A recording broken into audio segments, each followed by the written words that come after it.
right, all right.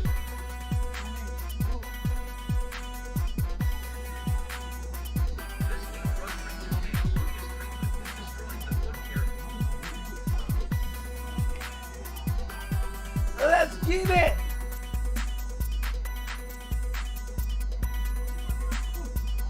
TDub, TDub, TDub. TDub, TDub, TDub.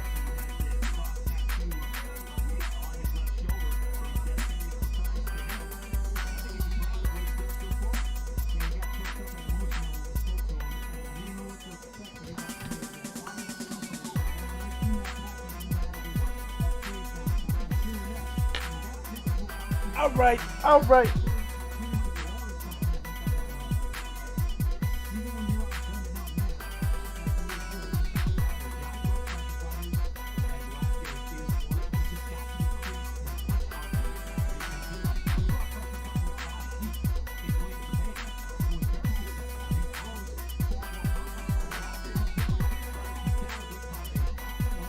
Hi, this is America's Pastor inviting you to stay tuned for the world's greatest boxing commentary as he continues on the road to 10,000.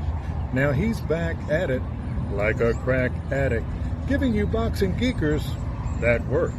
I want you to put your hands together and give him some love as we welcome the one, the only TDub.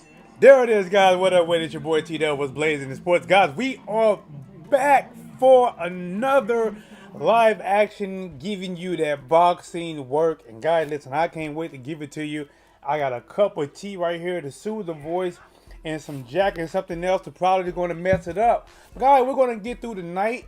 We got Demetrius Andrade. Is a very good middleweight champion. Unfortunately, he has not got the key matchup to really either unify or fight one of the bigger names to push him further in the light.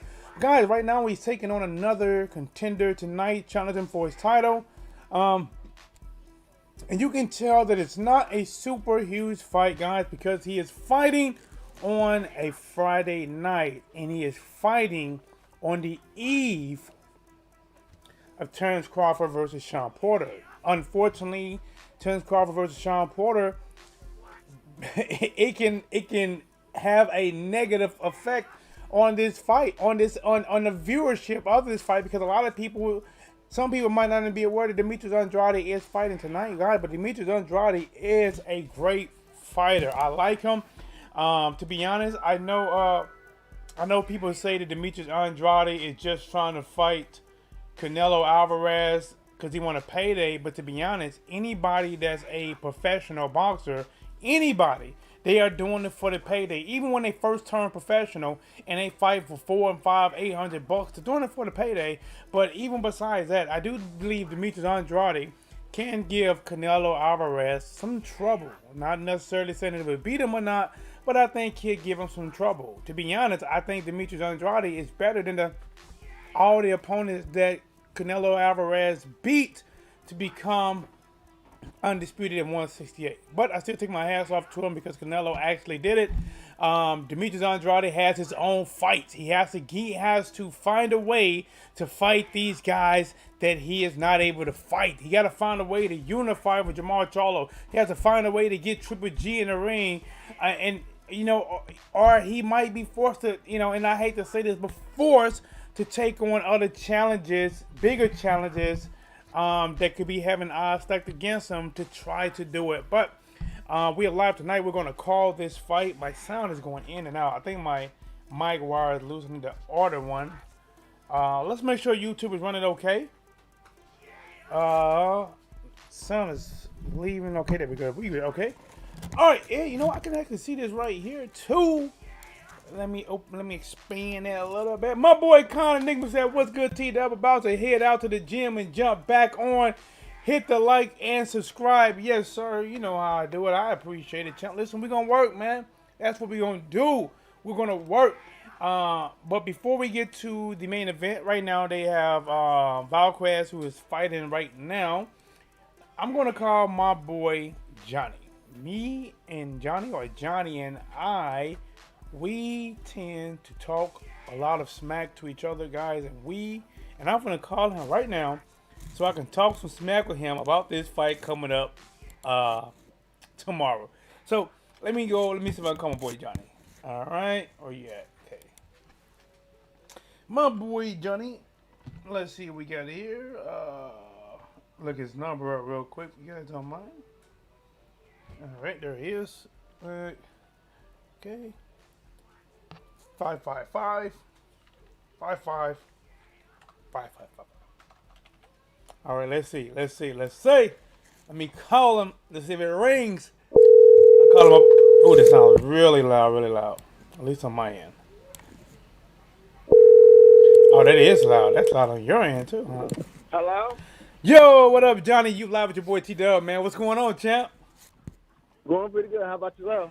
Man, I'm doing good. I'm calling the fight tonight. Demetrius Andrade. Demetrius Andrade is a guy that he been wanting to try to fight Canelo. He's trying to fight Jamal Charlo. He is a champion, but he has had a lot of trouble getting the big fights. Like, he wants to fight Triple G. Triple G don't want to fight him. He tried to fight Canelo. Canelo said you just want a payday. And he tried to fight Jamal Charlo, but unfortunately, he can't get those fighters to fight him. He is undefeated, and he's fighting tonight. But I didn't call to talk to you about them. I come to talk to you about we have a bet tomorrow. Terrence Crawford versus Sean Porter. Shout out to Craig Watts in the building. What's up, T-Dub? Love from the UK. Salute to the UK. What's up, man? All right. Hey, Johnny. Now it's war. I got Terrence Crawford beating Sean Porter tomorrow. What's good with it? Okay, Sean Porter. Okay, like Terrence Crawford is a favorite to win. He is a favorite to win, right? So, but I got Sean Porter. He's a upset. And he can make Sean Porter might get Terrence Crawford his first loss, Trey. So what do you think about him getting his first loss, Trey? John, listen, anytime two fighters step in the ring, somebody stands a chance of giving somebody a loss. Listen, I think tomorrow night, honestly, I think it's going to be a crazy good fight because Sean Porter don't get tired. Sean Porter is going to fight Terrence Crawford for 12 rounds. Terrence Crawford can't afford to get tired either. If I'm picking Terrence Crawford to win, and if Terrence Crawford wins, I think he's going to have to pull out the best performance of his career to do it. What do you think about that? That's what Sean Porter will have to do. You're correct. You're right. He will have to do that. No, I think Sean Porter going to lose. And you gonna owe me more. And you gonna owe me $10. And you gonna owe me $10. You gonna try to get $40 after that? Listen, I'm trying to get. Listen, Johnny. I'm telling you right now. I got Terrence Crawford beating Sean Porter. Johnny, when you get a chance to, they did a weigh-in today because since they fight tomorrow, they do a weigh-in the day before, which is today, and they got to make sure that each one of them make weight. Basically mean that if they fight at 147 pounds, neither fighter can weigh more than 147. I believe Sean Porter and Terrence Crawford both weighed somewhere around 146 point some pounds. So they both was good. But they did a like a face-off, right? After they win, they do a face-off. I'm telling you right now, man, Terrence Crawford was looking like he wanted to fight right there. Sean Porter was smiling. He was calm. He was cool. He didn't really seem rattled. And, but Terrence Crawford looked like he wanted to give Sean Porter that smoke right there. He ran to the center of the stage, and he was eyeing Sean Porter. Woo! Craig Watts says Crawford Porter going to be a classic fight, but I've got Bud either on points or TKO. That's what they call him. They call him the Bud. Hey, listen. His name is Terrence Crawford, but I believe in that weigh-in that I saw today, I think he was Bud today. I think he was Bud. I think I saw Bud come out today. They fired my ass. They fired me, man. Oh, hey, I didn't come out. I didn't come to work because I had to go to Cracker Barrel. Oh man, Johnny. For 2 hours. Oh man, I know. I my boy Ethan Nelly says, "Evening T-Dub, evening with you, sir." Listen, we are live. We are talking to my boy Johnny about Sean Porter fighting Earl Spence Jr. tomorrow. But we do have the zone card. It is on right now. Demetrius Andrade has not fought. You know we're going to call that fight down the line. I have some green tea right here, and I have some Jack and Green some. tea, huh? Oh yeah, I got green tea in one cup, but I got some Jack in another cup. The green tea gonna get me right, and that Jack gonna jack me up, and I'm ready, man. They got more. Go ahead, Jack. Showtime. It's showtime tomorrow. It's showtime, baby. Yeah. But Johnny, listen. They call Johnny Showtime for a reason. It's Showtime, but he's not fighting on Showtime. He's fighting on ESPN pay per view. ESPN. Hey, it ain't gonna be no Showtime for Showtime tomorrow. You know what? Listen. I'm talking smack just to talk smack, but Sean Porter gonna show up. Sean Porter is gonna come and he wants to hurt. To me, I have never seen Sean Porter this confident in beating an opponent. He is confident that he can beat You never Terrence. seen him this confident being an opponent. Well, I mean, no. I don't think I've seen not an elite opponent. I never seen him this level of confident. When I'm looking at, how he talked versus Kell Brook and Keith Thurman, even Devin Alexander possibly, and Earl Spence Jr. Yes, he talked about what he's gonna do, but I don't think I never seen this level of sureness from Sean Porter. I think Sean Porter thinks Terrence Crawford is scared of him.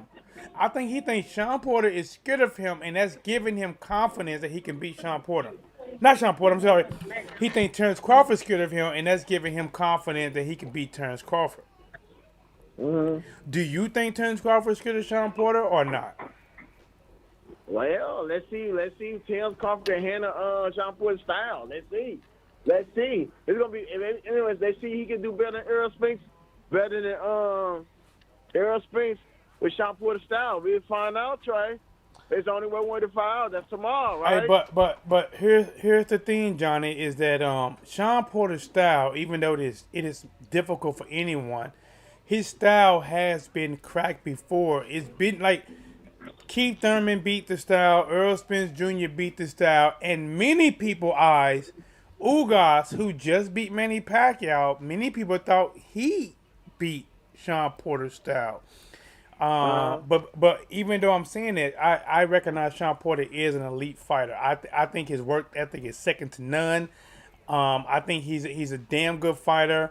I think him being reckless a lot of times lead to his victory. But I also think if he be reckless tomorrow with Terrence Crawford, I think Terrence Crawford can clip him. I think Terrence Crawford can drop Sean Porter. You think he can knock him out? I listen. I don't know if he can knock him out cold, but I think Terrence Crawford to me has shown that he is a harder hitter than Adrian Broner at 147, and Adrian Broner was able to catch Sean Porter with a left hook and sit him down. Now it didn't do a lot of damage, but it did knock him down. Earl Spence is known for being a big puncher, and Earl kind of dropped him, but he ain't no damn big punch. He just got lucky with that damn punch. That's all I can tell you, man. Now, Earl Spence not known for knocking out motherfuckers. When was the last motherfucker he knocked out, Trey? Explain that to me. When's the last motherfucker he knocked out, Trey? All right, John. Let me pull up his box book for you, man. Let me pull it. Remember, they call the man down. Can you name me who he knocked out, Trey? Yeah, Johnny. Yeah, Johnny. I'm finna get them all for you right now, John. Hold on. I'm gonna get them all for you right now, Johnny. Don't even worry about it. See, you saying that because you don't know his history, Johnny.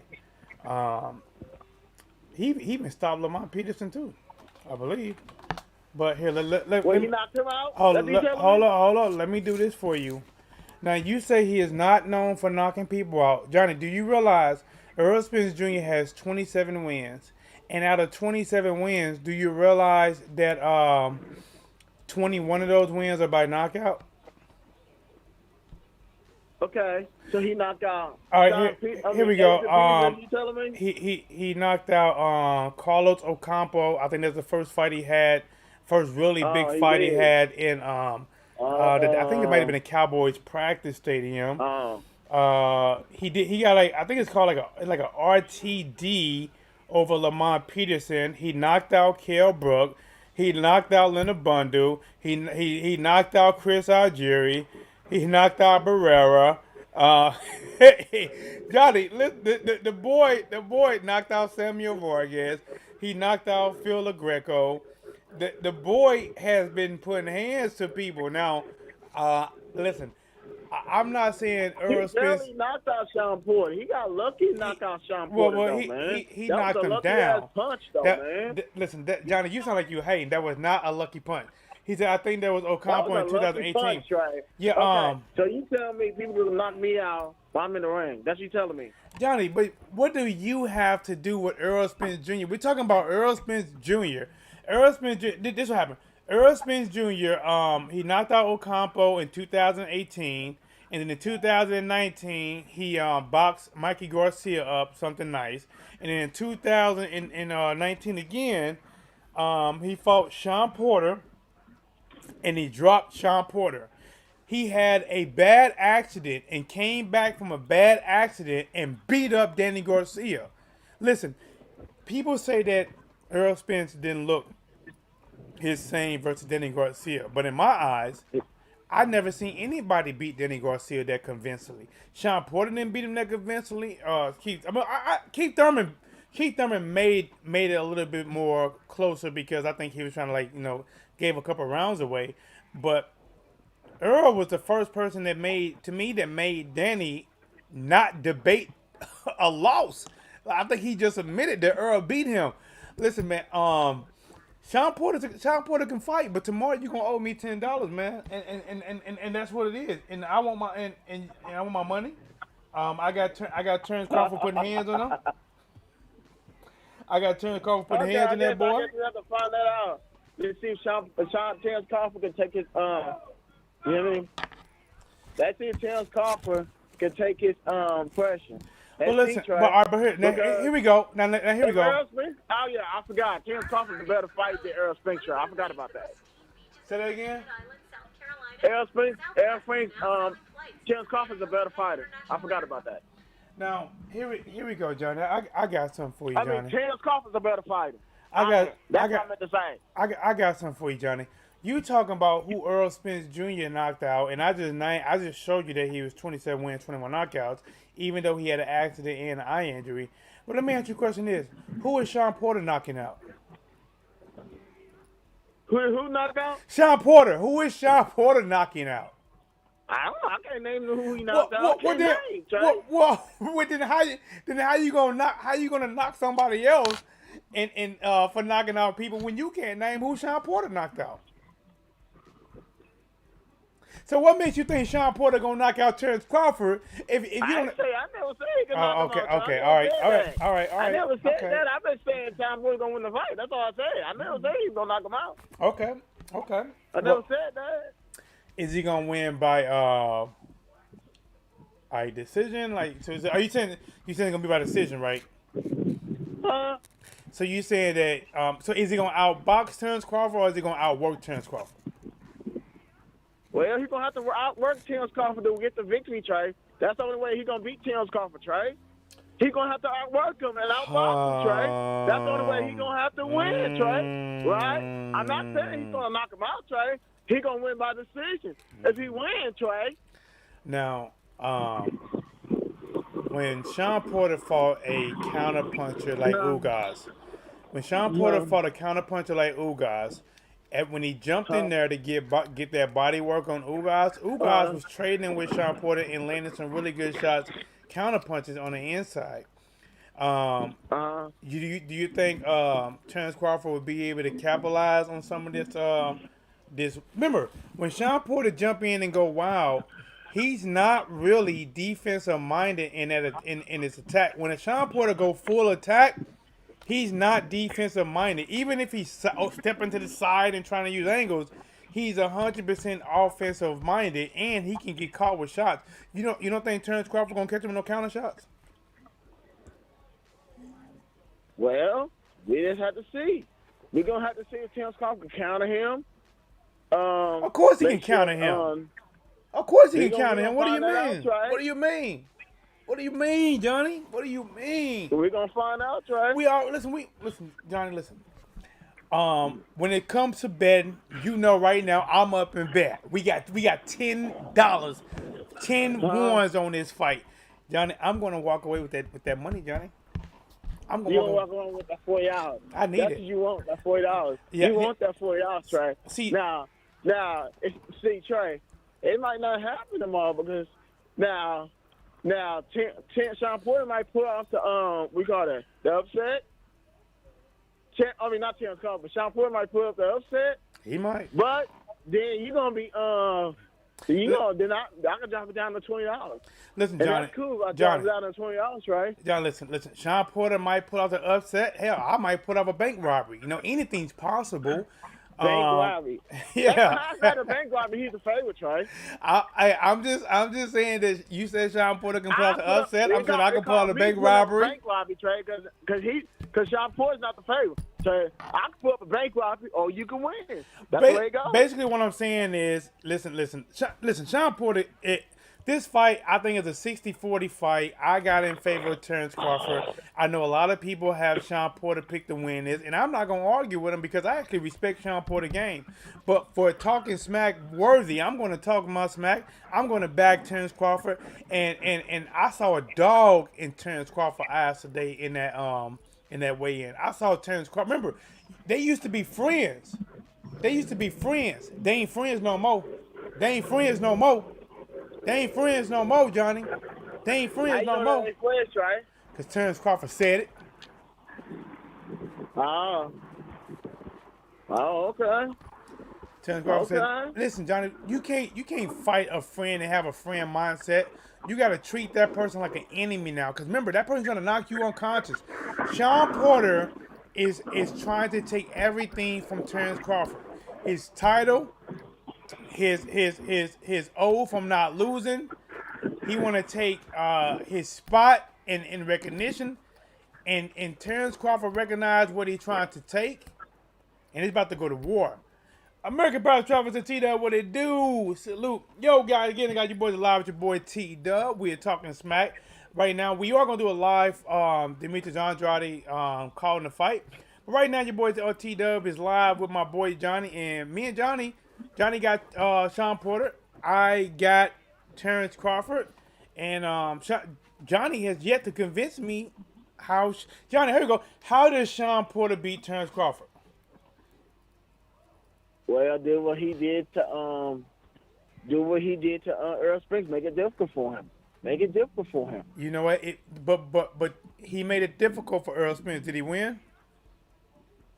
With a lucky punch, right? Did he With win? a lucky Nah, punch. that wasn't luck. That was luck. Luck. Okay, so you tell me about so I think that was. I mean, I ain't gonna say what Charles did. Johnny, I tell you what, this is luck, Johnny. This is luck. Me putting a blindfold on my eyes, spinning around 10 times, and actually pinning the tail on a donkey. That's luck. Earl Spence hit that boy with a left hand hook. That's not luck, Johnny. That's not luck. That's you bragging about that left hand, Trey. That lucky left hand, Trey. Johnny. You about to get lucky in boxing. Now, I'm not going to say what Charles did was luck because he was supposed to knock the bomb out. He was supposed to knock that dude out. He fought the first fight, Trey. He was supposed to knock him out because he's a bum, so he was supposed to. Now, Johnny,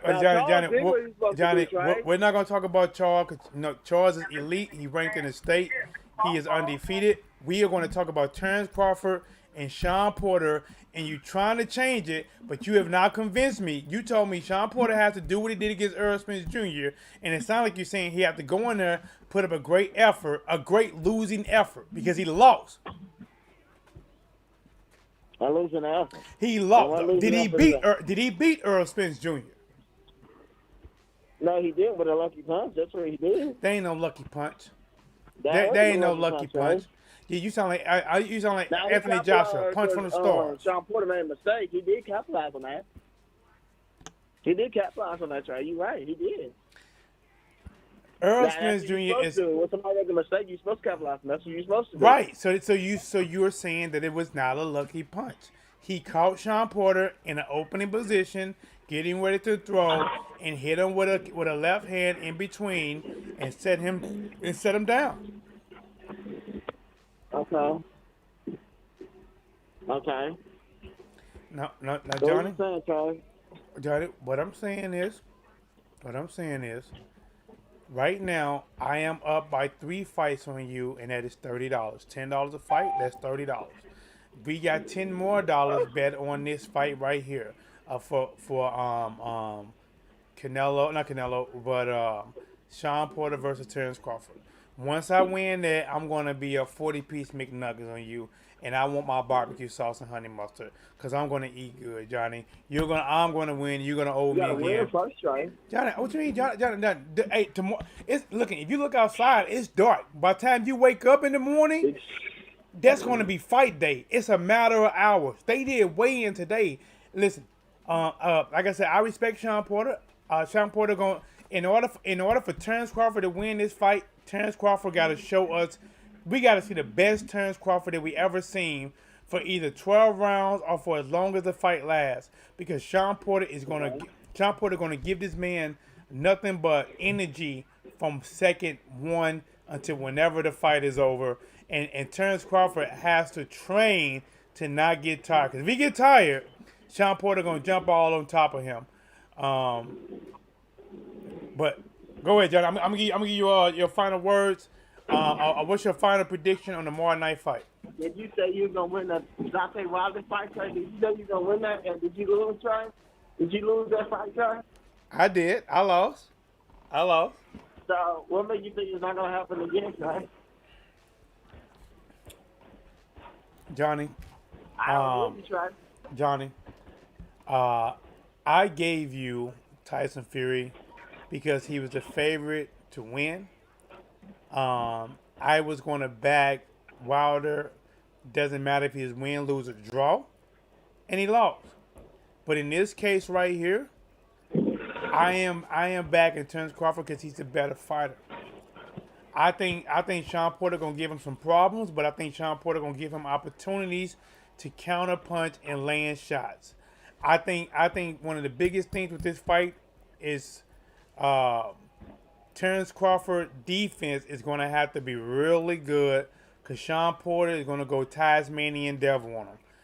He's going to jump inside and he's going to start throwing them arms and spinning around and stuff like a tornado, and he's going to be trying to make Terrence Crawford uncomfortable.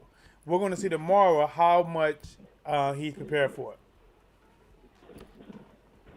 I guess we have to find out who's gonna get the W or who's gonna lose. So somebody got to lose, Trey. We're gonna find out. My boy Ethan Elliott said I know I shouldn't expect it, but I can't help but get Leonard Hearns vibes from Crawford Porter matchup.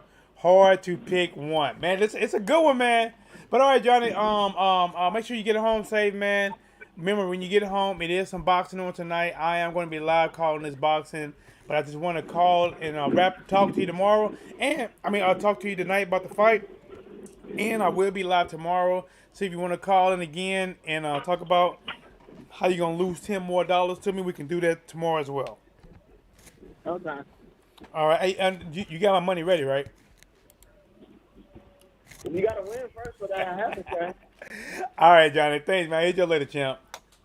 All right. All right.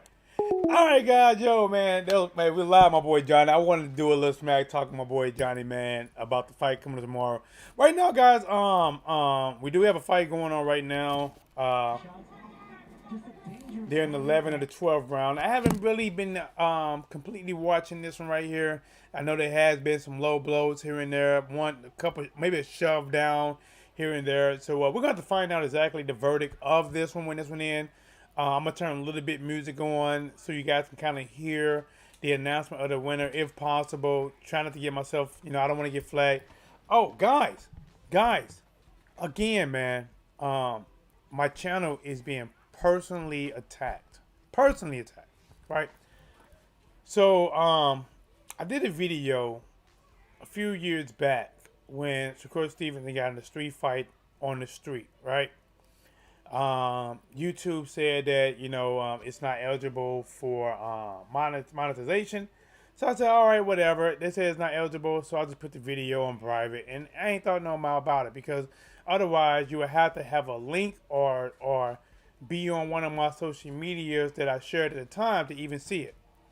Do you realize that just a few days ago, that this video that's on private, that somebody got this video that I imagine they must have got from my Facebook, and they had to go back about 2 years, whatever this was. They had to go back, get this video, and then they flagged it to YouTube, talking about it's not kid appropriate and age restriction. I'm like, what do you mean? I have all my videos are age restricted, and YouTube gave me like a so-called warning on it, and guys, listen, I am actively being targeted. I mean, they're going to my social media. They I don't know who it is. Now guys, I at first, and it still could be. At first, I was thinking that it's a bigger YouTube channel trying to shut me down my growth. But to be honest, you know what, guys? I'm starting to think. About a year ago, I fell out with somebody who I was pretty cool with for a while. And I didn't think no more about it, right? We was doing business, then we stopped doing business. But as much as I'm being attacked, I'm starting to think this is personal. I'm starting to think it's that person that is personally trying to affect what I do. And they are searching through all my videos to try to find something they can flag. Now, I need a better way of proving it. I hope I do get it. But it just lets you know that some people, the lengths and levels they go to try to hurt you. But let's see. My boy Con Enigma says, half step counter or roll counter, Porter hurt. Listen, man. Guys, right now we got Velasquez fighting. They're in the 12th round right now. He said that's crazy. Yeah, bro, it is crazy, man. It is super crazy, bro. Like I said, and then there was a couple more attempts a couple weeks ago or a week ago, and then I had that one where I was actually flagged. I'm like, this is like a hard push, guys. And the thing is, and like I said, at first I was thinking, and remember, I could be wrong, and if I'm wrong, you know, I could be wrong, but it is either two things. It's either a bigger channel, because I don't have no enemies. I'm not beefing with nobody on YouTube. I don't got nobody to go back and forth with. So it's either a bigger channel who's just trying to shut me down on doing what I'm doing, so they can get more views, or it's this guy that I was doing business with outside of YouTube that I decided to cut ties on. And I remember when I cut ties on him and doing that, I remember him, it got back to me, a client, and the client told me that, hey, this guy said that, yeah, he said he want to stop TDub from making money. He want to stop you from making money. So I stopped doing business with the guy, but I could be wrong, but I'm starting to lean towards it is this guy secretly doing this, you know? And right now it's really hard to prove because I don't talk to him, associate with him. Once you show your true colors, then, you know, like that, then once you financially try to mess with me, then honestly it's F you for life. And like I said, I can show you the email. They went after a video that I have on private that would not just show up in a search engine. You cannot accidentally see this video. You would have to have a direct link on this video already. And I believe the only direct link on this video is one that I share on the time on my Facebook page. And I believe this stalker is on my page searching for videos to try and sitting back to try to hurt my business. Boy. What can you say? What can you do? You know what I'm saying? Made many blessings their way.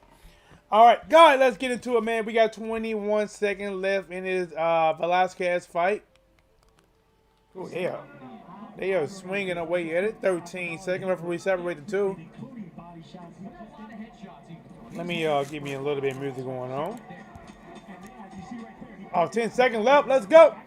Counter right hook. Ooh, 4, 5, 6, 7 points combination at the end. Oh, what was that? And he doing push-ups. So, and he's doing some kind of stuff again. Hey, after the fight was over, Velasquez does like a cartwheel backflip, does some he barely lands it, does some push-ups, gets up, and do it again like a cartwheel backflip, looking like. But he's Velasquez is the one that got he got hit with like a 4 or 5 punch combination at the end. Ethan Elliott says some people just don't have anything better to do. TDub, that really is rough. Well, what I think is, man, I think that this person feelings got hurt, and I think that even though I do not associate with this person, communicate whatsoever, I think this person is just sitting back trying to find a way. How can I hurt TDub? And he knows I do videos on YouTube. So I think that this person is using. Now, I could be wrong, but it's either two things. Either a bigger channel on YouTube is doing it, but a bigger channel would have to have a direct feed to my private videos and be searching for Facebook and social medias, or it's somebody who know me personally in life who's personally trying to do it. And the ones that try to hurt you the most, typically the ones that are closest to you, which makes me lean towards that way. All right, hold on. Let's find out. Let's see what we got here. Where the music at? Where the music at?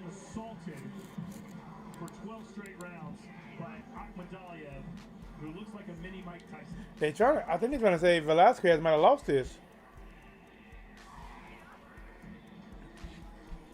Did Velasquez win a round?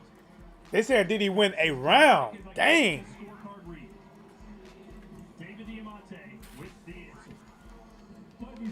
Did he win a round? Wow. This does not work as good.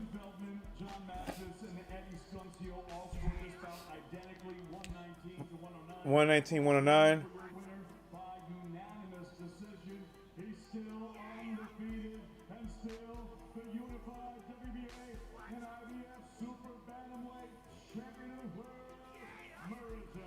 Yeah, Velasquez lost, bro. Like, listen, after that fight, Velasquez got hit with like a 5-punch, beautiful combination, like a left hook to the body, right, left, upstairs, and then as soon as the bell rung, Velasquez started doing back cart flips, barely landing them.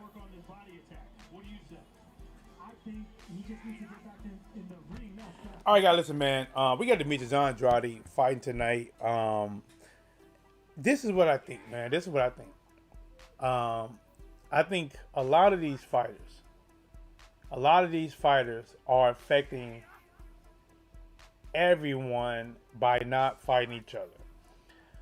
I believe a lot of these fighters are waiting for a Canelo ticket. And in doing so, they are fighting fights where they are favored to win a lot of these fights. Even if they might be able to give them a challenge, they are fighting these fights they're favored to win. You got a lot of these fighters doing that, and they all hoping to get the Canelo fight. But in doing so, these fighters are not raising their stock. Like, I'm being honest. I don't think Jamal Charlo has raised his stock. I don't think Triple G has raised his stock. Andrade tried to fight them guys, but of course his stock ain't raised. I mean, it's crazy to sound, Andrade's stock might have dropped a little bit, but another crazy thing, Demetrius Andrade, in my opinion, I think he realized that they gotta start fighting each other, because Demetrius Andrade tried to fight Billy Joe Saunders, tried to fight Jamal Charlo, offer Canelo Alvarez $40 million. Tried to fight Triple G, and the man can't get them in the ring. Canelo said, who has he fought? He's fought nobody. He just want a payday. But yet, people like Yildirim and Rocky Fielding, but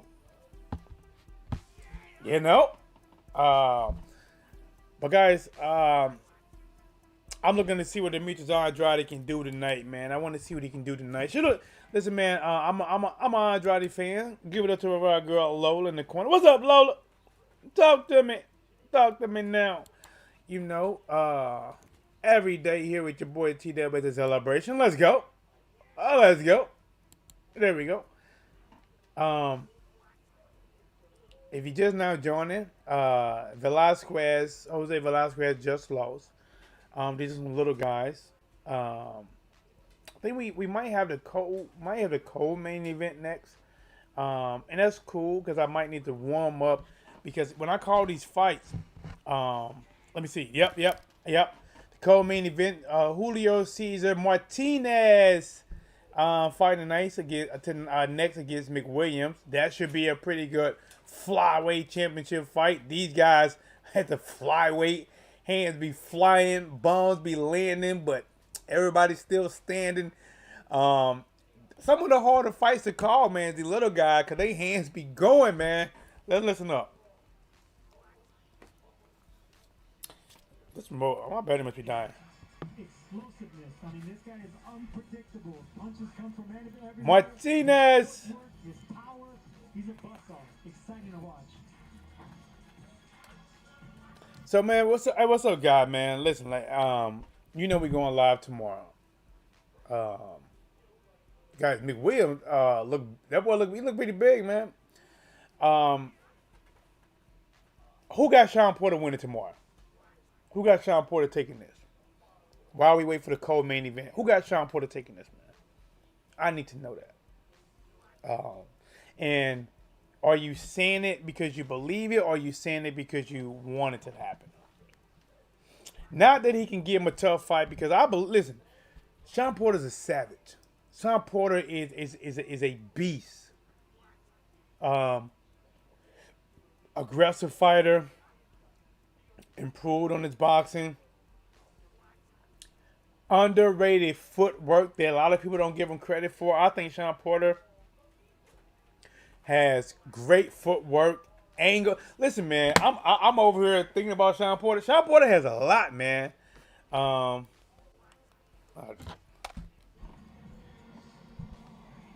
Porter, I think they get ready to announce the co-main event. Let me get a little music. Listen up. Let's get it.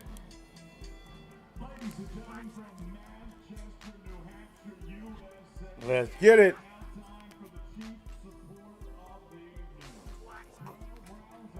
Somebody right now is like, hey, man, we got to try to see if we can flag TDub. He's showing the whole fight.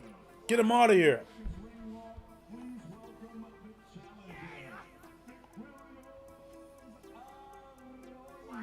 McWilliams. All right, guys. Right now we got McWilliams. This is flyweight competition coming out, guys, in the sleeveless shirt with the shorts on, majority black, little bit gold trimming coming down both sides. On the right leg of the shorts, he has the WBC logo walking down the aisle.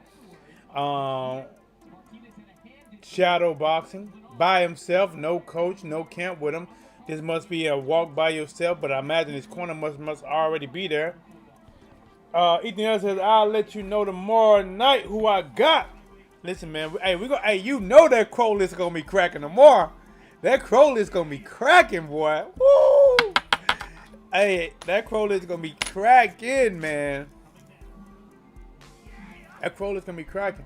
McWilliams he is actually in the ring, guys. McWilliams is in the ring. I'm not going to say it last night because I can't roll my R's like that.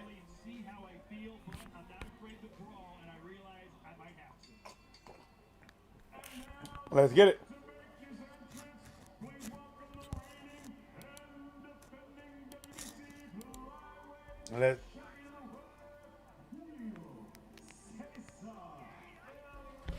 Let's go. Hey, you know what, guys? What I want from Demetrius Andrade after this, I would love if Andrade went tonight. I want him to call out Jamal Charlo. You know what? I Triple G and Jamal Charlo. I just know Triple G ain't gonna fight him. I know people give Triple G a pass. They only want to see him fight Canelo. They gave him the Dermachenko win. But if Demetrius Andrade can win tonight in a good fashion, I want him to almost disrespectfully call them guys out. You know, I want to be like, I want so-and-so to stop being a PUSSY and fight me. We are here to build and be champions and be unified and be like there's only one. How can we have a Highlander effect if they don't want to unify? Y'all talking about who I fought. How about y'all talking about who won't fight me? Like, Andrade need to, I mean, if he wins tonight, man, he needs to put that work in. All right, guys, we got Julio's in the ring. Let's get it.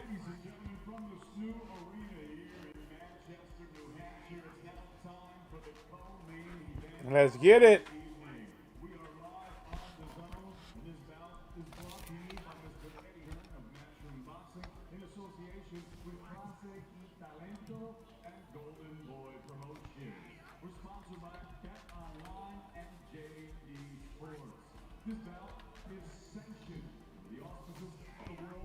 Who wins, Julio or McWilliams?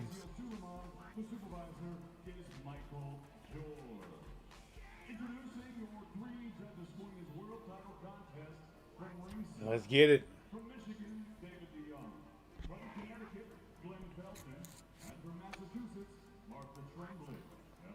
GGG at least trying to unify against Murata. You know, man, but to be honest, I think he should have fought Andrade a long time ago. He should have fought Jamal Charlo a long time ago. I think people are allowing Triple G to fly under the radar. Like,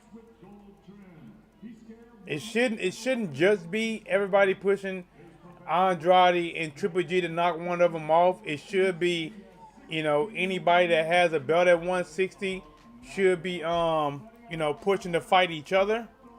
But I think I didn't even hear there wasn't no real push for Triple G to fight Murata. They just made it happen.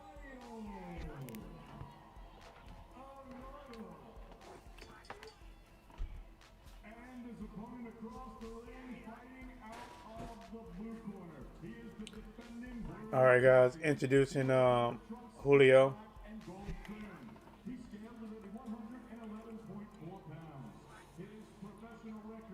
Thank you, man. I appreciate it. It's an awesome show, brother. I appreciate it, man. I appreciate it. And typically, I go live on Saturday. Hey, I'm trying to give you that Friday treat.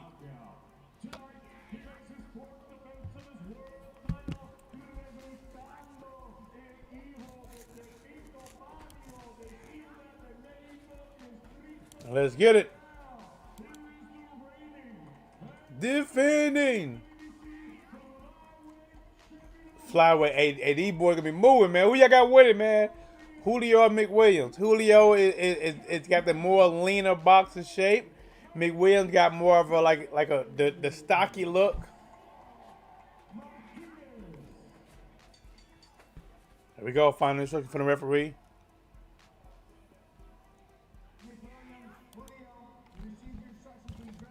Let me see. Smash that like button for your boy TDub, man. Let's get them likes up, man. Let's get them likes up. Subscribe to the channel, guys. If you have not, please do it. Show some love to the channel. Subscribe. Hit the notification bell. Be part of the show every time we go live. Even when we're not live, watch the videos, hit the like button, and enjoy yourself. Here we go, guys. Get ready for the first round of the co-main event.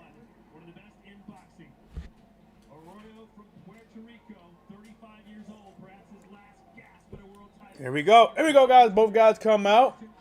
McWilliams took the center. Both guys throw jabs. Oh, man. Hey, there ain't going to be a lot of moving around here. Both guys shooting the jab back and forth at each other. Got the high guard. McWilliams pumps one back at him. Julio returns the favor. Julio inches forward using that jab now. Not backing up. Ooh, nice lead left hook by Julio. Try to come back with a jab there. McWilliams took the shot very well. Julio just missed that lead left hook. Lands a right hand, coming with a left hook. Catches McWilliams coming in. Oh, nice job again by Julio. I mean, these guys are toe to toe, man. Julio tried to lead left hook again, but this time McWilliams jumping back in there. McWilliams slowly moving to the left, and both guys shoot a jab. Julio comes back with an extra jab to end it. Jab to the body back, McWilliams. Julio coming in, swing with the left hook, coming up short. McWilliams backing up. McWilliams turning to his left now. Turning to his left, standing still, high guard. Both guys shoot jab, hit each other. Double jab right hand by McWilliams. Out of the 4 shots, I think the right hand did get in at the end. Julio just missed the counter right hand. Both guys in the center ring. Julio got the high guard, catching shot, catching the jab again. Julio comes in, lands a lead uppercut. Left hook right hand by Julio. Jab by McWilliams. Julio got the hands down a little bit, go back to the high guard, switch the jab at McWilliams. Both guys go back to the center ring, trade jabs. Left hook to the body back McWilliams, but Julio lands. Oh! Left hook by Julio again to the right hand to the body by Julio. McWilliams trying to come back, swinging, and he drops Julio. What the heck? McWilliams just came back. He dropped Julio. 7, 8, wow, guys, out of nowhere. 1 minute and 4 seconds left in the first round. Julio comes in, and they both fight. Little combo. Overhand right by McWilliams. Tied up for a minute. Julio trying to left hook in there. Referee trying to get in between and separate the two. Warning McWilliams about hitting the back of the head. Julio throws a lead left hook and misses. McWilliams with the jab. McWilliams right into the body, but Julio left hook upstairs. Julio right upstairs, missed the left hand. Julio got the high guard. McWilliams trying to capitalize, lands the right hand. Julio catches McWilliams, staggers for a minute. Julio attacking with a series of left uppercuts. 30 seconds left in the first round. Both guys back in the center of the ring. McWilliams pumping the jab. Julio got the hands low, back up high now. Julio like, yeah, okay. Try to lead left hook, misses. McWilliams backs up, quarter turn to the left, working the jab. Julio goes to the high guard. 4-punch combination by McWilliams. Nothing there this time. Oh, left hook by Julio. He drops McWilliams. Left hook back by Julio, dropped McWilliams, and then Julio counter hit him while he was on the ground. A knockdown by each fighter in the first round. Oh my gosh. A leaping left hook by Julio does damage to McWilliams at the end. Double knockdown by each guy. We go to the second round. Wow. Guys, listen, man. Hey, guys, we gotta get them likes up, bro. We gotta get them likes up, man. Your boy TDub is doing work, man. Subscribe to the channel. Listen, I am actually getting attacked. Somebody is trying to take my channel down. They are searching my video, trying to find something to flag. And guys, listen, we got to stick together. I need you guys to help support the channel. Subscribe to it. Smash the like button. We, like my boy American Past Travel said, we are on the road to 10,000, and we need you to get there. All right, we're on the road. And we are picking up passengers, making them family to the Whatsblazing Sports. Guys, they showing the replay they showed when Julio was attacking McWilliams, and it was like McWilliams like he had enough, and he just started attacking Julio, and he dropped Julio. Julio gets up, fights back a little bit, and then comes in and lands a lead left hook, right hand. Down goes McBride, and then Julio was trying to hit him while he was down. Here we go, guys. All right, second round begun. 2 minutes, 56 seconds, guys. But Julio comes in, lands a right hand, left hook, bass hook, McBride to the left. McBride got the high guard, double jab, right hand, left hook by McBride. Right hand got caught, left hook may have got in there for McBride. McBride coming in, goes tight, left hook to the body. Big left hand by McBride, but then Julio comes right back unfazed by that big left hook by McBride. Julio got the high guard now, looking to catch a shot. McBride moving to his left. Julio trying to push forward. He is a champion tonight, guys. Flyweight action, but they swing like heavyweights in this thing. Let's get it cracking like it. Let's go, guys. 2 minutes and 19 seconds left in the second round. Julio just missed that lead left hook again. This time, McBride decided to duck and get out the way of that thing. Nice left hook by McBride, but it was just behind Julio. He threw a right hand, got blocked. The left hook he threw just behind Julio. Jab back McBride. Julio looking to counter with the right hand, coming up short. McBride throws a 3-point combination. This time Julio backs up. Ooh, double left hook by Julio. Misses the first, lands the second one. McBride come back, double jab, misses a killer right hand. Double jab by McBride. Ooh, McBride, left hook to the body, left hook stir. Both guys inside. Getting it dirty. McBride trying to hold him down, separate for a minute. McBride punches Julio in the face with a jab. Double jab by McBride again. Julio goes to the high guard. Julio, lands a left hook, but he eats a left hand by McBride. Julio, double left hook by Julio. Guys, McBride is hurt, and he pushes McBride down. They come in, they throw some punches. Guys, McBride is hurt. He is cut. Blood is gushing from the right side of his face, guys. It's 2 minutes and 11 seconds left in the second round, and Mick Williams is hurt. He's hurt, guys. All right, guys. Why am I calling McBride for? Jab by Julio. Mick Williams moving to his left. Julio throws another left hook, lands it. Mick Williams trying to get away. Julio trying to walk him down with the high guard. High guard. High guard. Mick Williams is kind of back up. He's flinching right now. Mick Williams, double jab, double jab, double jab again. Julio comes in. Fakes punch. Make Mick Williams back up. Quarter turn to the left. Julio swing with a left hook this time. Mick Williams get out the way. Double jab, triple jab, quadruple jab by Mick Williams. Julio comes in, trying to go to the body. This time Mick Williams catches his shots. Mick Williams pumping double jab out. Julio shakes his arm loose. Gets back to high guard. Lands the left hook, misses the right hand. Left hand to the body by Julio. Mick Williams half a step back. Pump the jab. Mick Williams moving to his left. Pump the jab. Julio jabs back with him. Mick Williams on him moving back.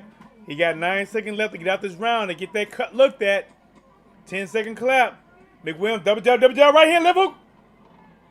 Not a lot of damage other than that flurry. Left hand by Julio. The bell just missed, guys. Mick Williams is hurt. Blood on his chest, blood on his eye. They gotta work, man. They gotta stop that bleeding. What fight? The Mick Williams versus Julio Cesar Martinez. That is happening right now. Martinez fights are always good. No surprise. This is a good one, man. This is a good one. Smash the like button, subscribe to the channel, guys. Let's get them likes all the way up. They are hurting. They're trying to flag your boy TDub, and they are stifling my views. They are cutting them down. But guys, we have to stick together and get this work out. All right. Let's get more people to the channel so you can have familiar people in the chat you can talk to, and get new people to talk this boxing with. Let them know your boy TDub is back at it like a crack at it, giving you boxing giggles. This work. Here we go, guys.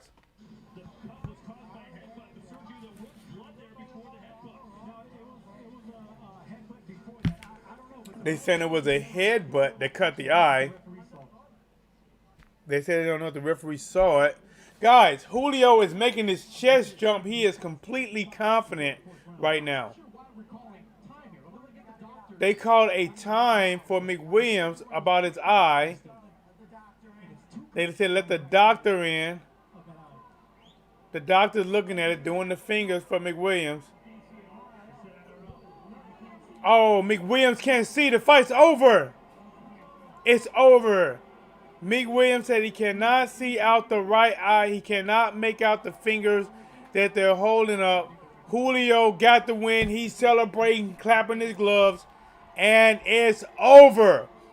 The crowd boos, not what they wanted to see. Julio is like, he's like, right now, he's like, come on. Yeah, what up? You know, he got that little guy, but that cocky type of attitude right now, man. Wow. Wow, guys. Main event is next, man. This one is kind of weird. The first round, Mick Williams dropped Julio Cesar Martinez. Martinez gets up, come back, lands a left hook on McWilliams and drops him. These guys are fighting. They said that, is it a no contest? They might be saying, because they might call the headbutt incidental, they might be calling it a no contest because he's saying he can't see.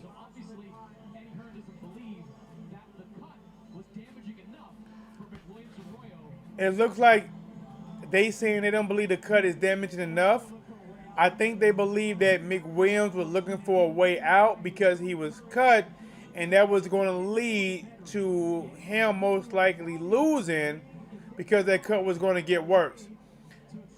It was a head. It was a headbutt, guys. Mick Williams tried to charge in with a left hand, a jab right hand. Julio ducked down to his right, and as McWilliams was coming in, they both met each other, and McWilliams got the worst of it, and he got cut, and then he got hit on the cut, which opened up the blood. But because this would be before 4 rounds, they might be calling this a no contest. And he said, McWilliams saying he can't see out of it. Julio thought he won because the referee called it off, but he's not. I don't think he's realized that it's before 4 rounds. And now Julio knows what's going on. He's like, come on. I think Julio now knows what's going on. They said Eddie Hearn feels that it was a cut, but it wasn't quite enough to make him stop it.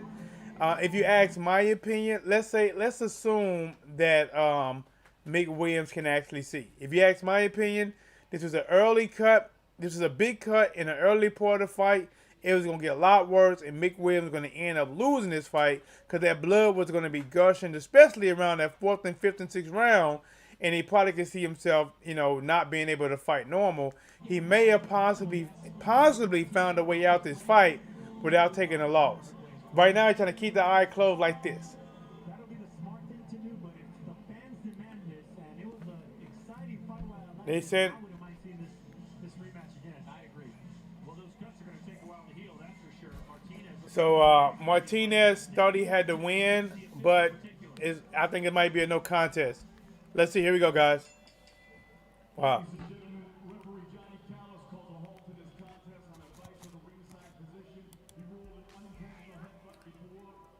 Unintentional headbutt.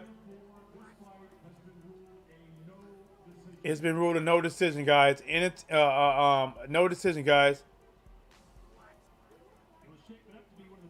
No decision, aka no contest. Champion keeps the belt. Nobody walks away with a loss.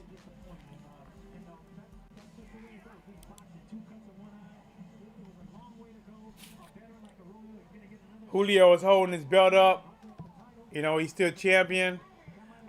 In my opinion, that was a bad cut, man. I mean, for as early as this fight is, it was a bad cut. Now, listen, guys, you got to ask yourself this. Even though I think people believe that McWilliams could have went on, if you was McWilliams, what would you do? If you was McWilliams and you got a headbutt that caused a massive cut in your eye, it is early in the fight. If you was McWilliams and this is your career, would you say, I'm going to be a soldier, I'm going to deal with the cut for all the remainder of the 10 rounds or whatever? Or will you say, you know what, I might find a way out of this and possibly do a rematch and not get a loss in my record because this cut happened pretty early?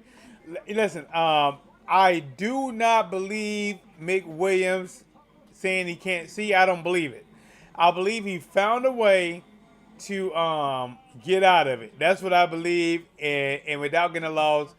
That was the co-main event. The main event is next. They might listen. Even though this was a co-main event, they might have another fight happen, another like maybe a 4-rounder, since this one ended so early, possibly. I mean, listen, they have flyweights as co-main event. Ethan Elliott says rematch ASAP.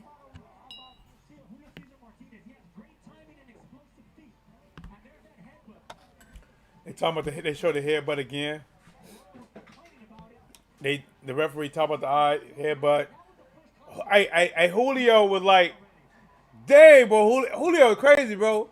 They showed Julio threw a left hand, right hand, double left hook, hit his sheets, come on, hit him, and then push McWilliams to the ground. Julio is like a small little bully, man. Like the way he fights is like a small little bully.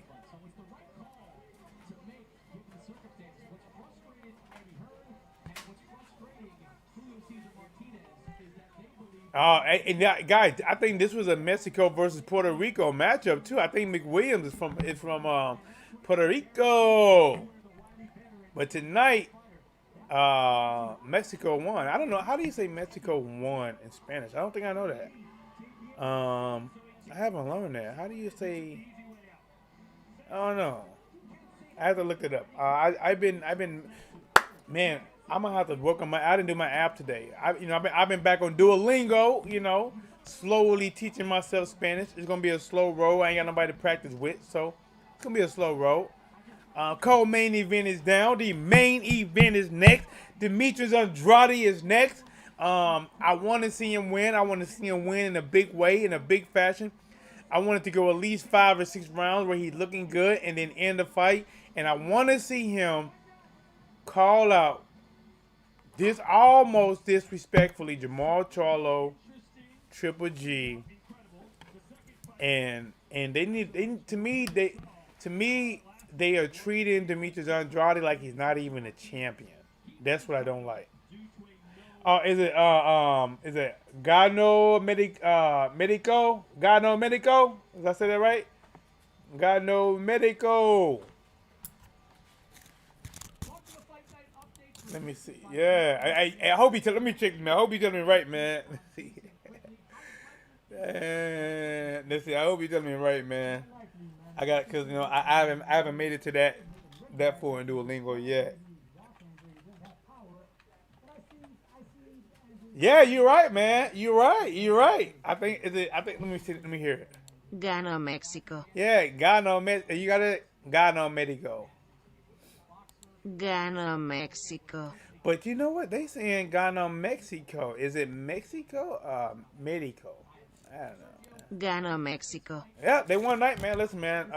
Whenever you get like Mexico versus Puerto Rico, or I guess Mexico versus an African American fighter, a lot of times these are some pretty big fights, man. Mexican versus African American is typically a style clash. And then Mexico versus Puerto Rico, that one is probably like we gonna bang it out. A lot of times, man, you get some good stuff, man. You get some good stuff. That's why I'm so glad everybody don't have the same style. It's because you can appreciate different styles and we can see different styles clash. And tonight, man, listen, this was actually a pretty good fight so far. I thought Mick Williams was doing all right. I thought Julio, was coming on a little strong. They both dropped each other. He says, hey, Colin Galanos, this is like having Saturday night on a Friday. Listen, hey, we're going to be live tomorrow.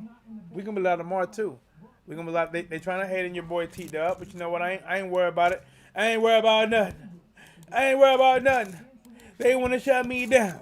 They want to see me frown. Hey, I ain't worried about nothing. Hey, you know what I'm saying? Listen, man. This your boy TDub does. I make it do what it do. Better yet, what it does. I make it do what it do. Better yet, what it does. Man. Are they talking about?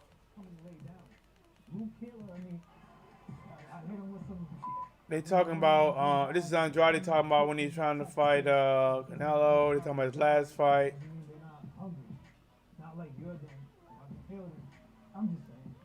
I guess he's comparing like him versus the people that Canelo fought.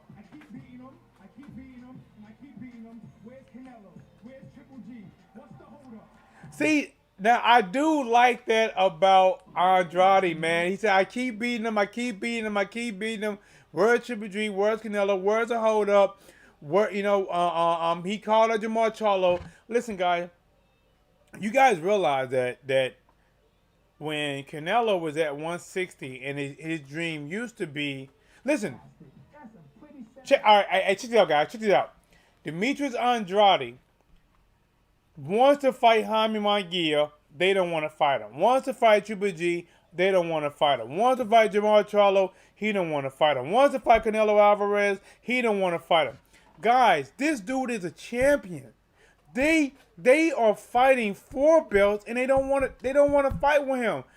I don't think. I mean, you can say a lot about Andrade, but I think Andrade has realized that they have to start fighting each other and making their own name off of each other. Because if they do that, even if they never get the Canelo Alvarez fight, they can build their own lane. See, here's my thing. Right now, too many fighters are living in one lane, and that lane is Canelo Alvarez, and that is halting their career because they don't want to fight fights that can be super compatible or they can lose because they all are holding out while and hoping that they pick Canelo. Triple G ain't fighting nobody, you know, like at least on that level, like a Andrade or Jamal Charlo. He ain't fighting no, Andrade. I mean, Charlo ain't fighting Andrade. Benavidez talking about fighting Charlo. Charlo don't like fun of Benavidez, but he wants to fight Canelo. They don't want to fight these super tough fights, but in reality, they're living in Canelo's shadow, which means their career is never really taking off where it is, and Canelo is going to always be in the driver's seat, and they just going to be like, you know, their career just ain't going to take off. But in reality, if they stop driving in the Canelo lane and let Canelo do what he do, and build your own lane. Even if you never fight Canelo, you can build your own lane in your own rep. And you and I know nobody want to take losses, but hell, you gotta believe in yourself. This is Highlander. There can only be one.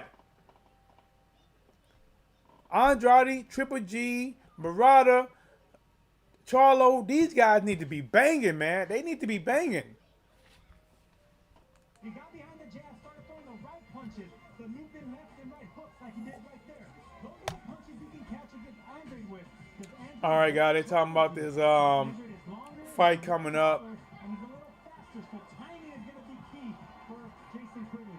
Quigley is they showing him beating Mosley Jr. Avoid the trouble early and try to win the late rounds. Mosley, listen, I tell you right now, Shane Mosley is not denying that, boy. I tell you right that right now, boy. That Mosley Jr. look just like Mosley. He ain't denying that, boy. Shane Mosley, you know, probably in front of the judge, like, you know, I just don't believe, you know, if he's mine. Man, that judge, like, listen, hold on, really? Look at him, look at you. Boy, it's like you looking in the past. If there was a person that could look 10 years, 20 years in the past, that's you. You are the father. But we ain't doing no blood test. The eye test is good enough to see that Mosley Jr. is Mosley's son. Yeah, is Andrade trying to unify? Is he fighting champion? Yeah, he's... Bro, what kind of questions? Yeah, of course he is. What do you mean? All right, champ. Let's get into it. First of all, Demetrius Andrade was... When Canelo was at 160, Canelo had 3 of the major titles. Or, you know what, I think he had 3 of the major titles. Do you guys realize that Canelo could be right now undisputed in 2 weight classes? Do you realize that, right? Because when he was 160, he was 1 fight away from being undisputed. All he had to do was fight Demetrius Andrade. And you can't say that it's not worth Canelo fighting Demetrius Andrade to be undisputed. You can't say, well, who was he fought? It doesn't matter. He has a title, right? Because Rocky Fielding, nobody know who Rocky Fielding is. Let's check this out. Rocky Fielding wasn't trying to unify with nobody. Rocky Fielding, you didn't even know who Rocky Fielding was. Canelo fought him, right? Picked up a belt. Right? Then he went on to fight Yildirim. As soon as David Benavidez lost that title, he went on to fight Yildirim. Guys, is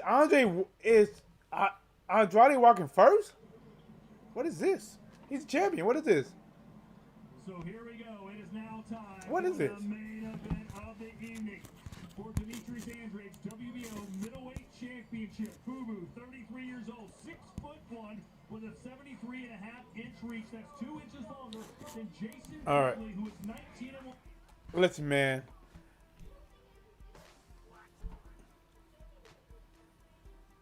Demetrius Andrade his team offered Canelo $40 million. And I'm pretty sure that Canelo didn't get $40 million to fight Rocky Fielding. They didn't do it. He wants to fight Jamal Charlo. He don't want to fight him. He wants to fight Triple G. He don't want to fight him. He wants to fight Jaime Munguia. He don't want to fight him. Come on, man. Good evening and welcome to the Granite State. Andrade is a great fighter. I questioned his stamina after 6 rounds, tends to coast. What top guys did Andrade fought? I'm gonna ask you a question. What top guys did Rocky Fielding fought? Answer that. What top guys has Rocky Fielding fought? Yildirim, Smith.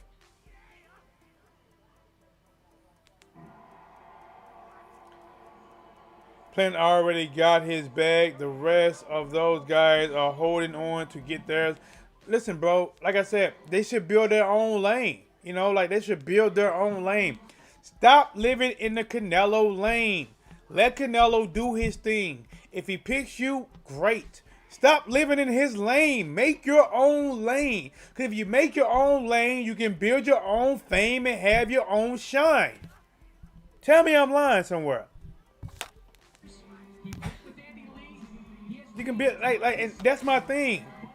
And listen, as fans, we have to stop trying to say who is somebody's fault to justify your favorite fighter not fighting them.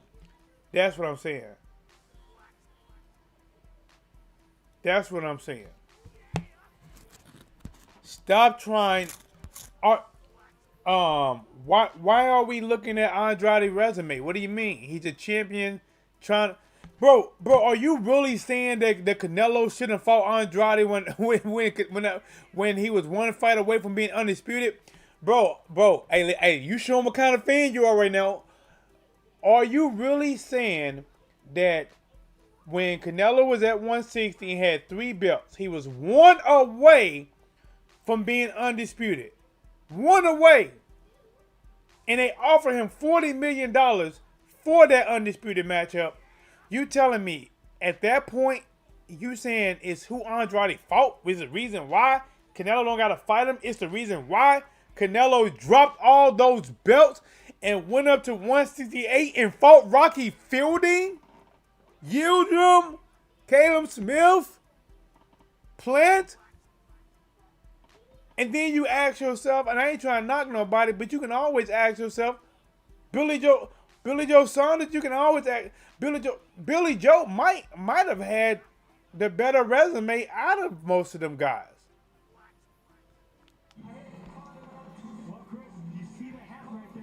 Do you actually think Canelo is scared to fight Andre? No. I think he doesn't. I think Andre's style he doesn't like because Andre's style is harder to figure out. No, I don't think Canelo is scared to fight anybody. No. Listen, I tell it how it is. I think Canelo's a hell of a fighter. I think him getting beat by Floyd Mayweather elevated his game because he learned from it. I think he's a hell of a fighter. I don't think he's scared of Andre. I just think he knows Andre's style is a problem style. Andre is a slick southpaw, and I don't think he got no quit in him. I could be wrong. He's going to fight tonight. We're going to find out. But I don't think Andre got that quit in him.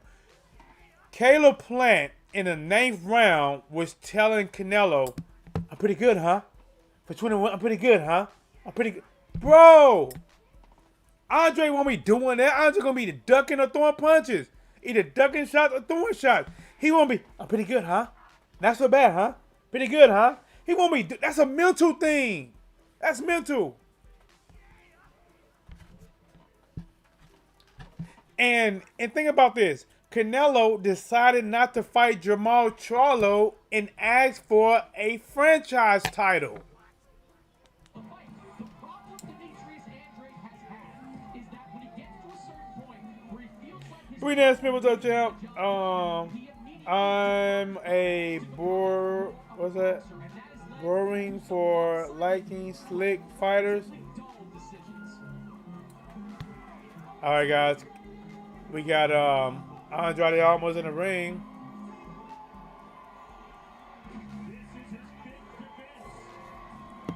Let's go. Let's go. Listen, man. Listen, man. I like Andrade. I ain't going. I like Andrade. I like Andrade. Um, and listen, don't get me wrong. Canelo is actually bigger right now and stronger than Andrade. But I just think that he don't like that matchup. That's what I think.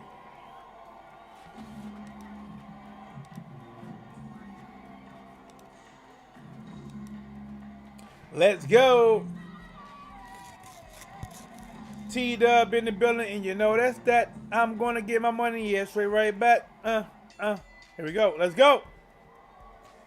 Well, ladies and gentlemen, once again, good evening and welcome to Manchester, New Hampshire, USA. We are live on the zone for the main event. I don't know if Andrade hits with enough power to make Canelo respect him. I think he does. So listen, you think Floyd Mayweather hit harder than Demetrius Andrade?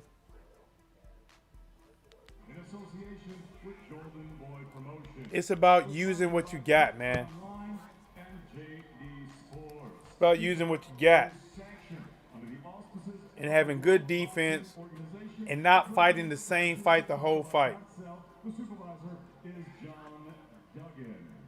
Introducing your three judges scoring this world title contest from ringside. From Connecticut, Tom Doesn't matter about power.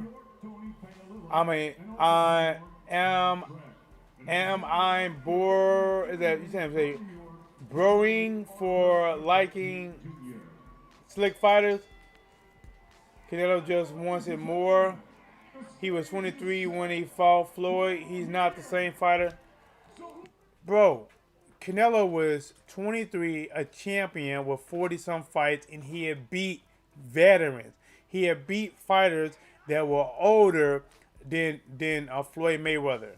By Canelo age, that when Canelo fought Floyd Mayweather, that is typically the passing of the torch time. How old was Oscar when he beat Chavez Sr.? How old was that? How old was Oscar when he beat Chavez? Let me see if I can look it up. Hold on. He scaled 159.8 pounds. His professional record, 19 victories, 1 defeat. He has 14 big wins coming by way. Let me take a look at it. How old was he when he beat Chavez Sr.? And how old was Chavez Sr.? How old was Chavez Sr.? Let me see. All right, here we go. Hey, whoa, here we go. The undefeated De La Hoya had already won world titles in 2 divisions and was looking to capture a 3rd world title in the 3rd weight class at only 23 years old. The 33-year-old Chavez, meanwhile, was entering his 100th fight. So Chavez was 33, Oscar was 23, Canelo was 23, Floyd was 36 or 37. Come on, man. 18 of them coming by way of knockout. Tonight, he makes a skip. Why hasn't he fought Golovkin or Jacob? Because they don't want to fight him, bro. He's trying to fight Triple G. They don't want to fight him. Have you not listened? Listen, they offer I'm calling this fight, by the way. They offer Triple G money. They offer Jamal Charlo money. They offer Jaime Munguia money. They offer Canelo $40 million. They don't want to fight the dude. Come on, man. Floyd was only 22 when he beat Hernandez. Bro, Canelo was in his... Listen, bro. Canelo was in prime fighting a veteran shape. Hold on, here we go. Here we go, guys. You guys know I'm telling the truth. Let's go. Let's get it. Not much is expected from Jason Quigley. All right, guys. Quigley. From Demetrius Let's get it. Will he deliver a knockout as promised? Here we go. Let's go. Come on, man. Let's get it. All right, guys. Here we go, guys. Hey, both guys come out there. Remember, guys, Andrade is a southpaw. Quigley is an orthodox fighter. Both guys actually toe-to-toe right now, man. Playing around with the jab. Both guys kind of waiting, looking in. Andrade is negative 1,200. Draw of 2,500. Quigley plus 700. This is a live update from BetMGM. You know the answer is no. What do you ask? Hold on, let me answer this round. All right, guys. First round, 2 minutes 22 seconds right now. Andrade is standing toe to toe. Quigley, both got nobody really backing up, but Quigley is just slowly moving to his right. Both got Quigley tries 1-2 misses and eats a left hook by Andrade. Andrade hits the left hook, misses the right hand. 2 minutes and 4 seconds left in the first round. Andrade is not backing up, trying to get close to Quigley, inching closer to him, moving ahead a little bit, looking kind of low. Both guys, left hand to the body by Andrade. Quigley now moving to his right, moving to his right, moving to his right. Pump faking it, Andrade. Andrade got the high guard, trying to look for some. He has on the hot pink gloves and blue. Quigley let loose the 4 points combination. Andrade covers up and catches all the shots. Let loose the guard. Now he's walking back, inching towards Quigley again. Quigley got the pawing up. 1 minute and 23 seconds left in the first round. Quigley now moving to his right. Andrade misses a shot to the body, misses another left hand to the body as Quigley tried to go upstairs with no luck. 1 minute 11 seconds left in the first round. Quigley comes in, feinted the jab. Jab to the body by Andrade. Quigley looking to swipe it away. Left hand to the body by Andrade. Right hand upstairs by Andrade. Quigley did land a counter in between that shot, but Andrade got the best of the combination. Ooh, lead left hand, right hand by Andrade. Left hand, right hand by Andrade. Left, right, left, right. Left. Left. Quigley trying to hold on. Right, left. Down goes Quigley. Down goes Quigley. 42 seconds left. Down goes Quigley. Down goes Quigley. Referee's counting. Quigley's up saying, I'm okay. Walk to me. 33 seconds left in the first round. Here comes Andrade.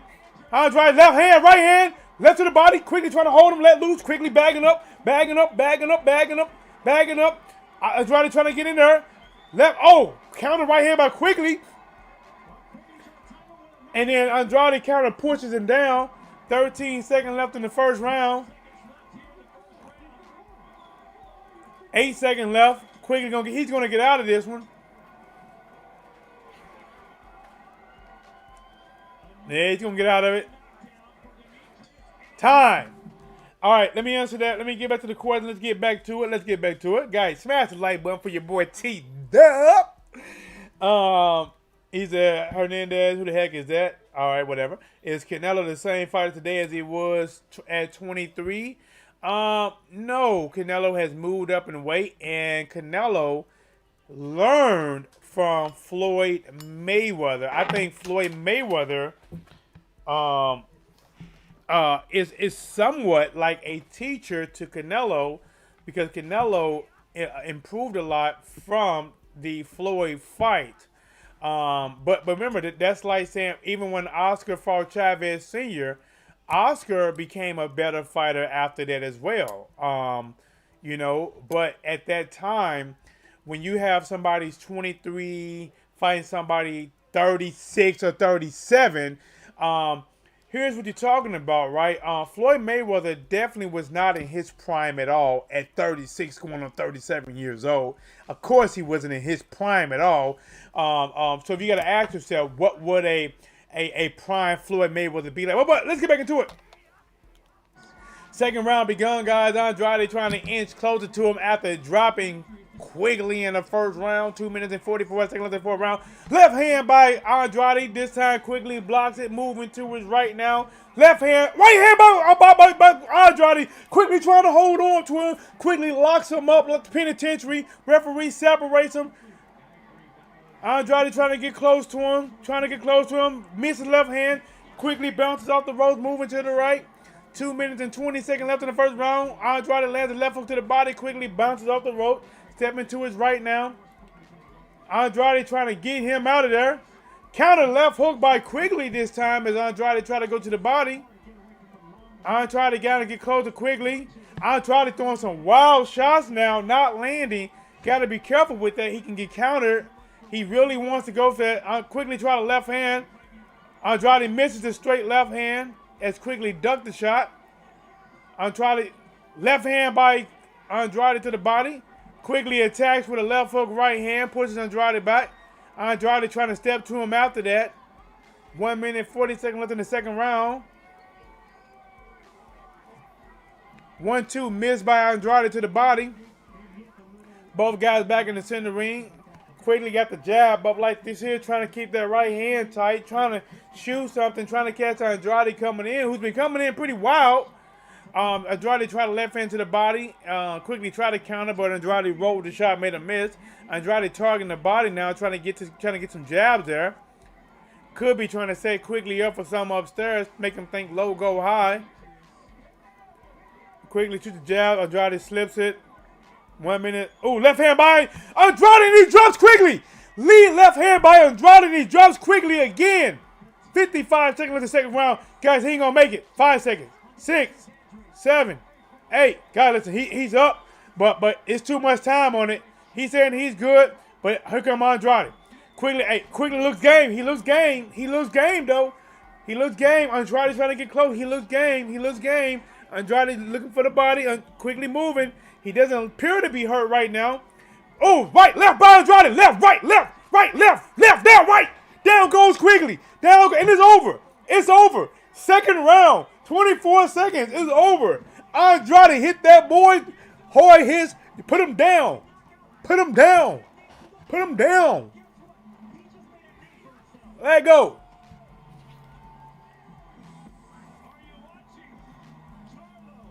Wow.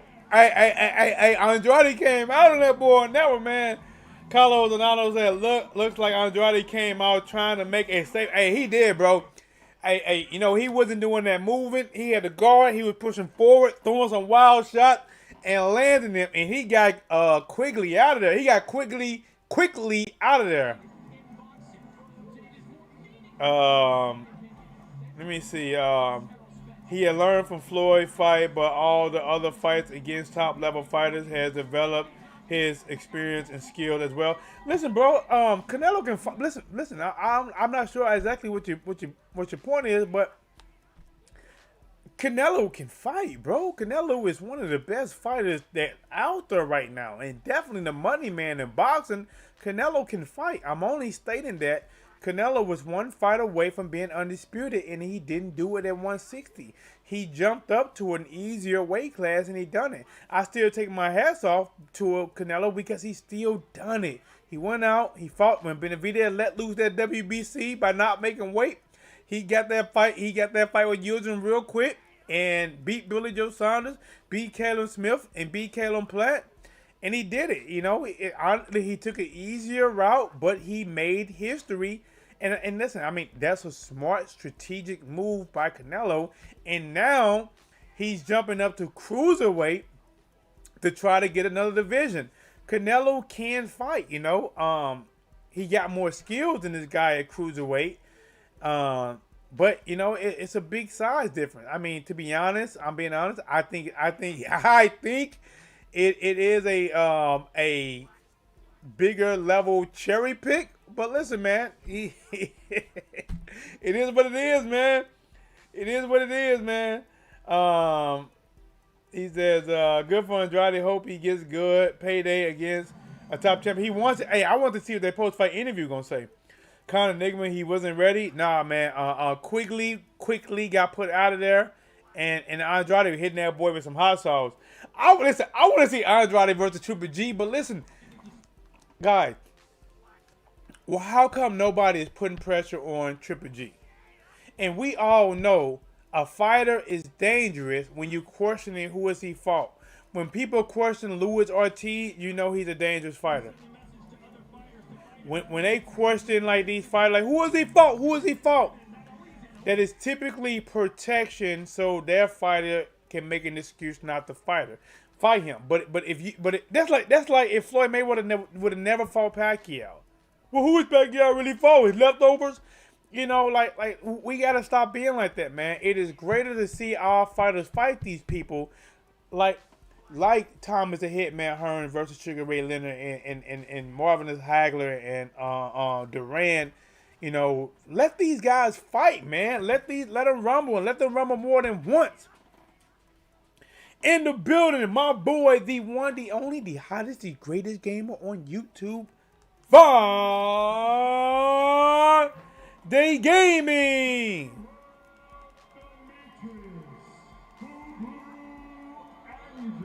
There he is. Yes, sir. How about Andre against Cherry Pick Cruiserweight Champion? Listen, man. Nobody is trying to do exactly what Canelo is doing. We just saying Andre is trying to fight the people. They don't want to fight him. He's a champion. He wants to fight Triple G. Listen, guys. Check this out. I don't know why you can hate on Andre, to be honest, bro. Like, I want to see what his... They announced him as a winner. I want to see what about his post-fight interview. He's just celebrating right now. But listen, guys. Why do you not like Andre? He wanted to fight Canelo when Canelo needed one belt to be undisputed, and he had it. When Triple G had no belt, he offered to fight Triple G to get a shot at his belt. Triple G turned it down. Jaime Munguia, who I think, honestly, after watching his last fight, I was impressed because I liked that Jaime Munguia finally picked up some defense and a little bit better boxing skills, but it looked like he might have had to take a little bit of power off. He offered to fight Jaime Munguia, and he don't want to fight him as well. He even wants to fight Jamal Charlo, and Jamal Charlo don't want to fight him as well. I want to hear this post-fight interview, and we can go from there, guys. It looks like Andrade talking to somebody in the stands. I don't know who he's talking to.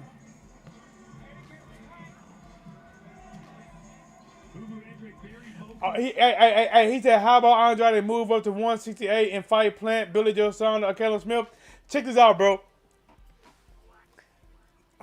Billy Joe Saunders had the title at 160.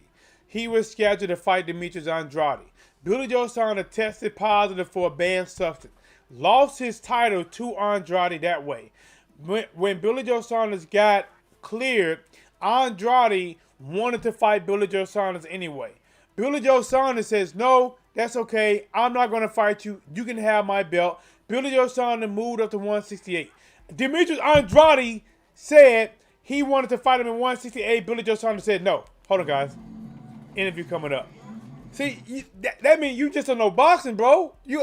Demetrius Andrade has been chasing Billy Joe Saunders even before he fought Canelo. Billy didn't want the fight, bro. And honestly, I thought that would have been a damn good fight. Commercial coming. It's a commercial. Saunders, right, Von D Gaming. Saunders dug Demetrius Andrade. Demetrius Andrade tried to fight him at 160 and then say, I'll come to 168 and fight you. Billy Joe Saunders said no.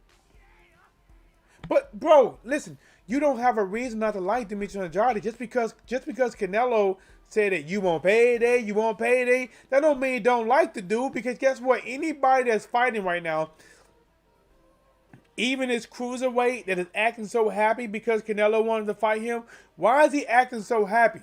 Here's a question. Who is that cruiserweight beat that gave him who is the cruiserweight beat to make him say, oh my gosh, he is beating earth-shattering people. He should fight Canelo next. No one. Why is he happy? Because he's getting a payday. Why was Rocky Fielding happy? Because he got a payday. Here we go. Hold up. You promised to deliver a signature performance. You Here we go. With the Marvin Hagler war hat on, and you delivered. What did you think of the way you fought? Bring that. Yeah, after the interview, I got you. I did what I said. Once I look back at the video and see how I did all, when I felt good, looked good, throw out the hands, it's me again. We in the building. I want to see who he called out. You have been frustrated by what you believe is people not pushing hard enough to get you in with some of the other big names in the middleweight division. Did we see that frustration taken out tonight? I mean, Let's see. first of all, thank you to the Most High. Thank you for everybody in here. Thank you for coming out, New Hampshire. Thank you, Ireland. Right now, He's just thanking people. He hasn't called anyone out yet. And I deliver the message, and that was stop Quigley, let them know I'm on to the next. Who's next? I'm on to the next. Who's next? What's next? Through that first round, it appeared the first couple of minutes. He said he stopped Quigley pretty quickly. And then you pounced on it. You know, every time I step into the ring, it's something different each and every time. Different style out of me. Hey, that's cool, bro. Listen, man. I actually like the conversation, bro. Have you noticed? I read every comment and I commented every time you said something, cause I don't mind it, bro. Keep it coming, man. Keep it coming. But Andrade has been trying to fight the people you say he hasn't been trying to fight. He has. They don't want to fight him. What was your mindset coming out for the second? I mean, it's the same. Patience. You know? Mindset was patient in the second round. See somebody get knocked down, right? Boom. And then person goes after him, and what happens next? He gets knocked down. Danny Jacob said it was a prime example. So I don't go in there, you know, sometimes I get a little anxious. He was talking about how after he knocked him down, he was a little bit patient because even though he knocked Quigley down, he didn't want to be one of them guys that rush in and get knocked down himself.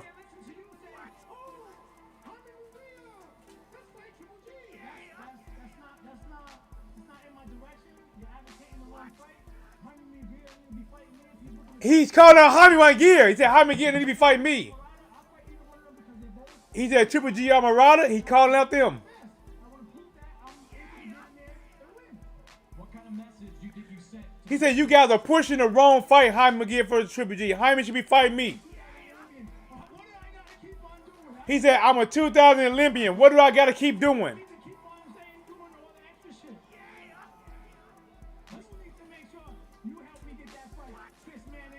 He told Chris needed to help me get that fight. He said I'm an Olympian.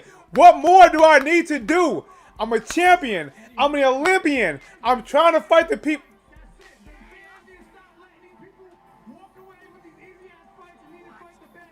I like that. He said the fans need to stop letting these fighters fight the easier fights and get away. Everyone that you said that he won't fight, he called him out. Jaime, Murata, Triple G, Charlo.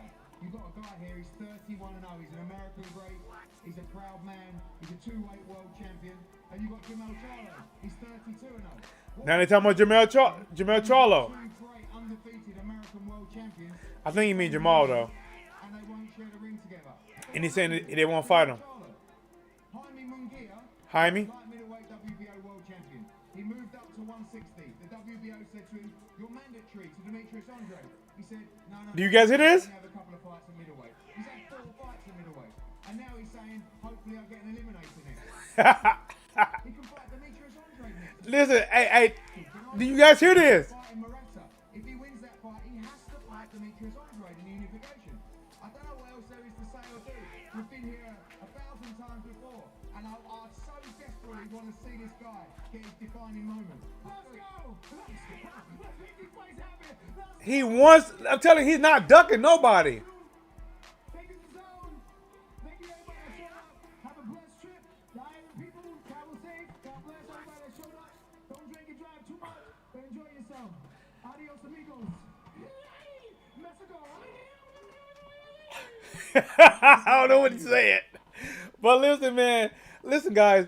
Listen. Win, lose, or draw, Demetrius Andrade is trying to put it on the line.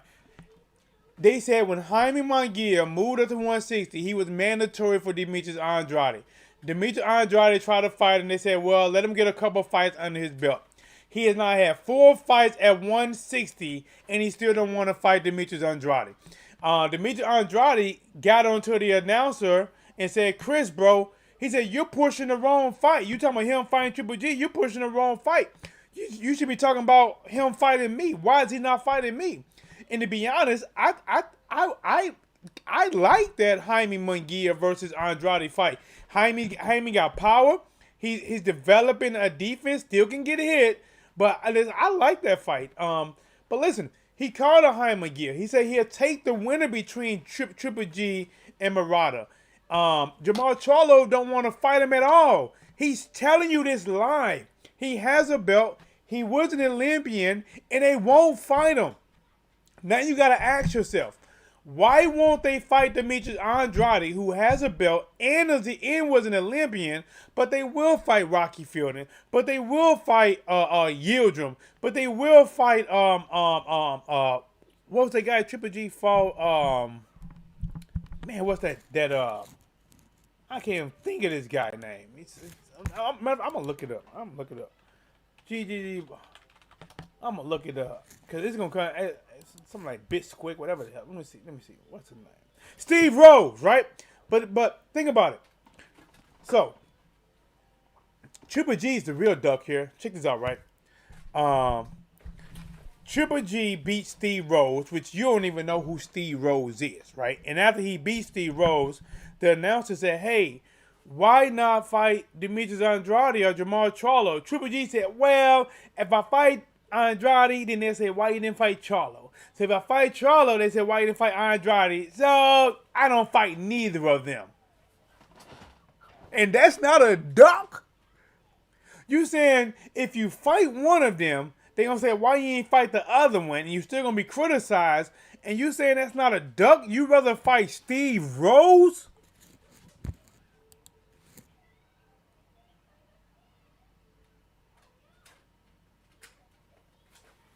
Triple G is not the same fight anymore. But listen, if he's competing and he has a belt, he gotta compete or give up the belt. They said, who is next for Demetrius Andrade? Triple G, Canelo, Jamal Charlo, Jaime McGill, and Billy Joe Saunders. Yo, 910, you live with your boy TDub, who's calling, and let's talk about it. This is Brennan.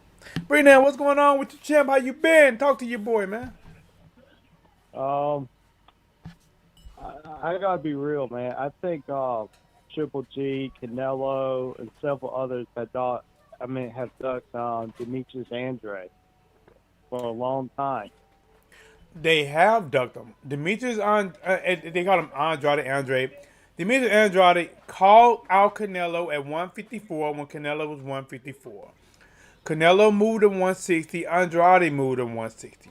And then Andrade got a belt, and he was one belt away from being.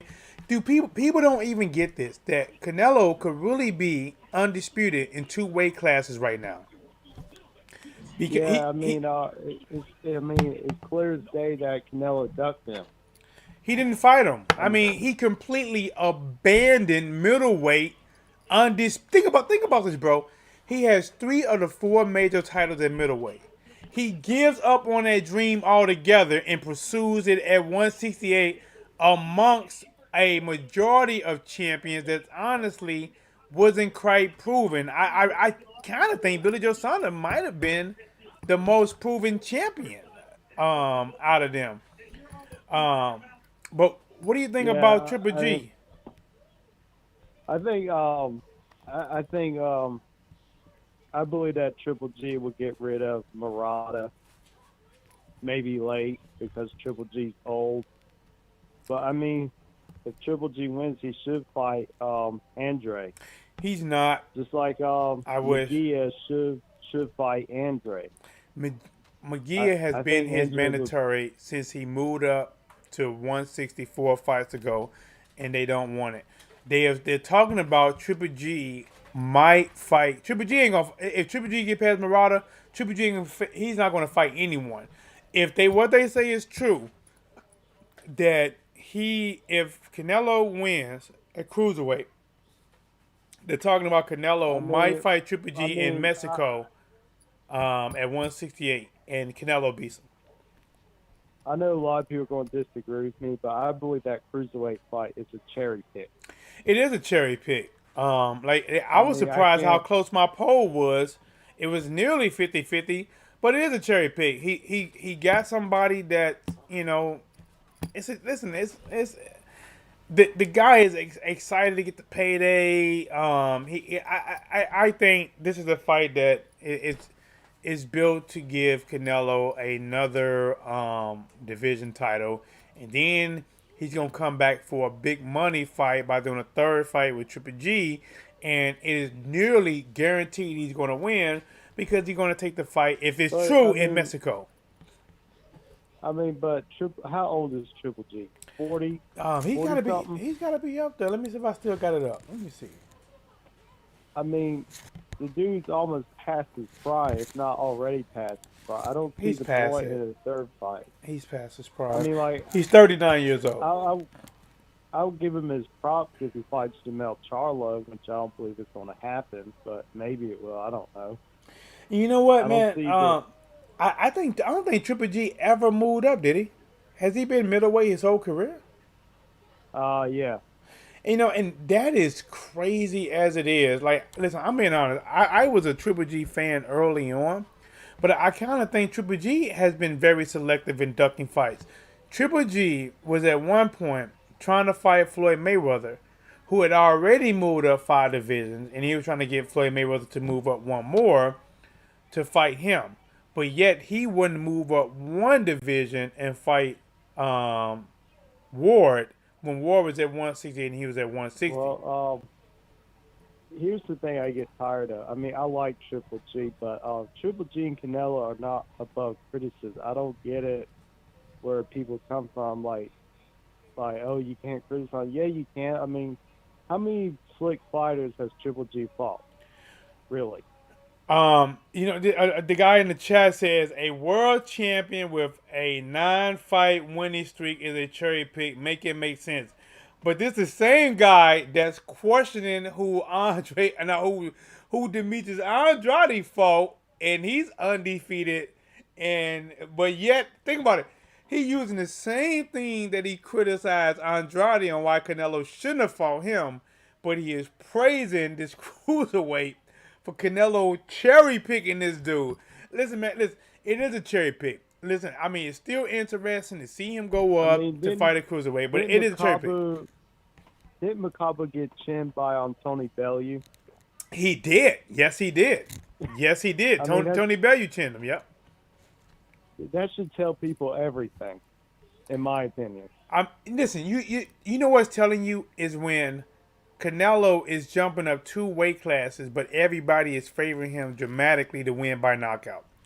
That's letting you know how competitive a fight is being viewed when they see the smaller man who is jumping up 2 weight classes as the favorite by knockout and surely the favorite to win. I don't think anybody has this guy favored to win at all. That's a cherry pick. Listen, we gotta call it what it is, man. Like, listen, Canelo's still a great fighter. He just cherry picking. He's fighting. Listen, he is moving strategically for his career. He is making money. He is building a resume. He is doing things that's going to put him in boxing history. But you can't doubt that he is making some cherry picks here and there. It's just what it is. Yeah, I mean, is he fighting? I mean, like, I would give him more credit if he was fighting someone like Mayes.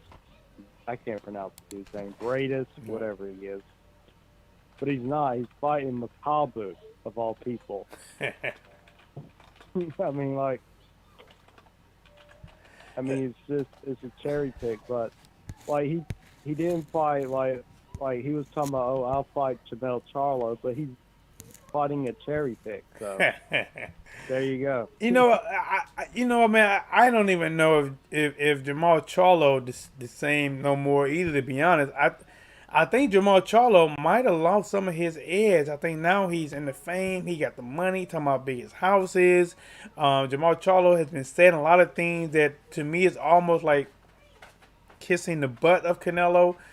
And like I was saying earlier, Brenan, I think a lot of these fighters are living in the shadow of Canelo. They all want to play nice to try to get this golden ticket, and I think it's stifling their career because they're not fighting each other. They're fighting these whoever's to try to stay undefeated and hope that Canelo picks them neck. And in all reality, they should really be fighting Demetrius Andrade and Triple G's and Marauders and building their own lane and almost forcing Canelo to be like, I gotta fight this guy now because this is not just a guy that I'm gonna give $10 million to this is a guy that I can make $100 million off, and he's probably gonna make about $30 million off because they built their own lane. Like Pacquiao was even though Pacquiao fought some of Floyd leftovers, but Pacquiao built a lot of things on his own. Floyd built a lot of things.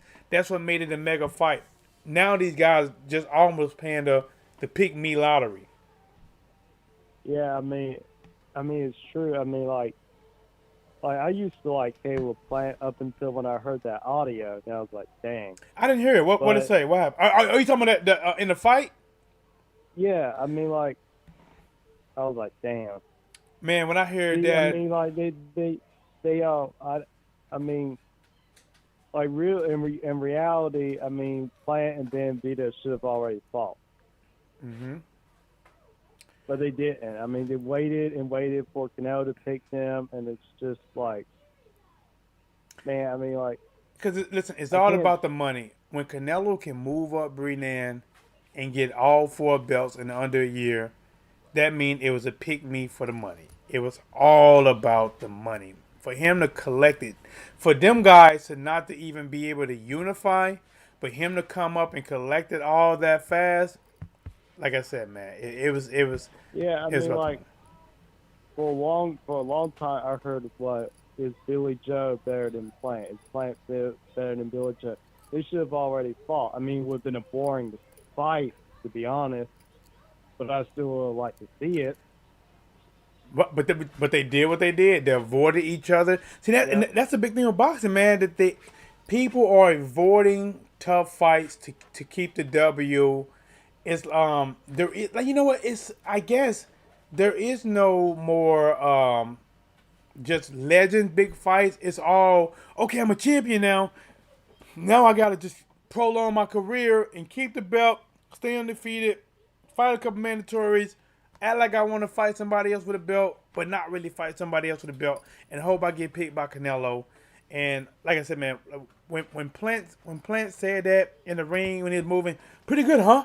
21 fights, was pretty good, huh? You're pretty good too, huh? I'm like, oh man, bro. At that point, when I heard that, I'm like, he just trying to survive now. He just trying to survive. He ain't trying to win. He trying to survive. Yeah, it's just like. Good night, bro. Go ahead. It means the same thing with the lightweight division. You know, none of them are fighting each other. I mean, I believe Tank Davis is the best one out of the lightweight division, but I can't really say it until like they fight each other. I believe Ryan Garcia ducks Tank. That's my personal opinion. You think Ryan does what? Hello? Yeah, what did you say? I didn't hear you. I said it's the same thing with the lightweight division. You know, they're not fighting each other for some odd reason. I believe Tank is the best one out of all of them. Uh-huh. But, you know, I believe Ryan ducked Tank, and who the hell knows what Ryan Garcia is doing. Oh, listen, man. Even Canelo knows. Man, Ryan Garcia, he's wasting his talent, man. Ryan does have talent, but I think Ryan is afraid of losing. That's why he didn't want to fight Devin Haney. He backed out of fighting JoJo. He pours out these stunts about mental health. Ryan, I don't think he wants to lose, and even when he comes back, salute to we got a super chat, man. Is it I don't know if it's Rodolov. I gotta have you call in one day, man. He came in, he threw 3 logs on the fire to keep the blaze burning. Listen, man, I appreciate the back and forth, man. I love it. I love when we can talk about it. Even if we don't agree at the end of the day, I appreciate it, and thank you for sticking with your boy. I know you say you're going to have a good night, and I definitely hope you have a good night. Hey, and be here tomorrow, because tomorrow is Sean Porter versus Terrence Crawford, champ. Thank you again. Yeah. All right, what were you saying again, Brina? Yeah, I was just saying, like, you know, with the lightweight division, you know, none of them are fighting each other. Yeah, like, I agree. I believe Tank's the best one, but I can't really say it yet. You know, it's because people are looking at Floyd Mayweather, Money Mayweather, and they all trying to keep that old. But to be honest, Floyd Mayweather, even though they try to say like he didn't fight fighters, Floyd Mayweather actually was still fighting some pretty tough guys, you know, in his career. These guys, they're young enough to where even if they fight now and win or lose in 2 years or so, they can come back and fight again and get that win. Nobody wants to lose. Lomachenko did not want to fight Devin Haney. For some reason, maybe he thought the movement of Devin Haney would have gave him problems, and he thought Lopez was a little bit less of a boxer but a bigger puncher, and thought he can beat Lopez, but he ended up losing. Now Lopez, who is now a unified champion, and as soon as he won the belts, now he became a prima donna, and he was on live on Instagram telling the fans, you guys gotta wait. You gotta let these fight mature about 3, 4, 5 years. Like, he instantly became this guy to put off the big fights, which means you're just talking shit about wanting to fight, but you really don't want to fight. He don't really want to fight that Lomachenko rematch, but he might be forced into it by Bob Arum. We don't know. But you're right. It's either that. I mean, like it's like Bob Arum said. I don't really like Bob Arum, but it's either Lomachenko or Josh Taylor. It's got to be one or the other. I don't see any big fights for him at ESPN Plus and into, to be honest. Right. I mean, but I doubt if those two fights are going to happen, but it's got to be one of them two. Unless they want to cross the street. They all want to keep it in-house. Listen, Tank Davis is an amazing fighter, but listen, they want to keep it in-house. I still believe Ryan ducked Tank. He did. They were trying to make that fight. Oh, Ryan no, it wasn't. Ryan was never trying to make that fight. Ryan used Gervonta's name to not fight Haney. And then, to get out of fighting Gervonta Davis, he used Manny Pacquiao name, so he didn't fight Manny Pacquiao. And then once he got out of that, he was scheduled to fight. Who did Jojo Diaz just beat? I can't remember the dude's name. Yeah, because he was Haney's mandatory. Him and Ryan was, and then they were scheduled to fight each other, and then Ryan had like a mental breakdown, and he didn't fight that fight, and then that's when Jojo Diaz. I don't believe that mental breakdown. To be honest, I don't believe it. I don't know what's going on with Ryan, man. I have no idea what's going on with Ryan. Well, maybe he saw the Barrios fight. Hey, you know what? Hey, man, Tank is a beast, but listen, I want to see Tank versus Teofimo Lopez. That's a hell of a fight. Give me the Haney. Give me. You know, like. Listen, it's some good fights get made. You're right. Here's what we got, bro. The Devin Haney is in the same position that Demetrius Andrade is right now. Demetrius Andrade is trying to fight the champions. He's trying to fight Triple G, Murata. He's looking to fight his mandatory, Jaime Munguia, but they won't fight him. He's trying to fight Canelo, but they won't fight him. Devin Haney is in that same position. Ryan Garcia didn't want to fight him. JoJo didn't even really want to fight him for real. Lomachenko don't want to fight him. He can't get Tank Davis. He tried to get Rolly.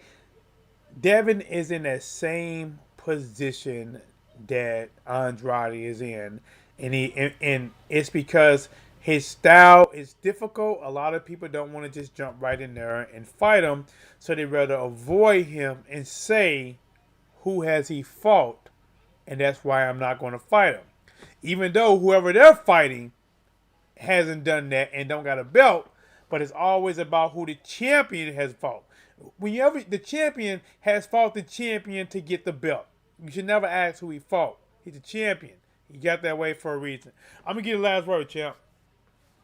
Yeah, I mean, it's, Andre, Haney. I mean, like, they're being ducked, and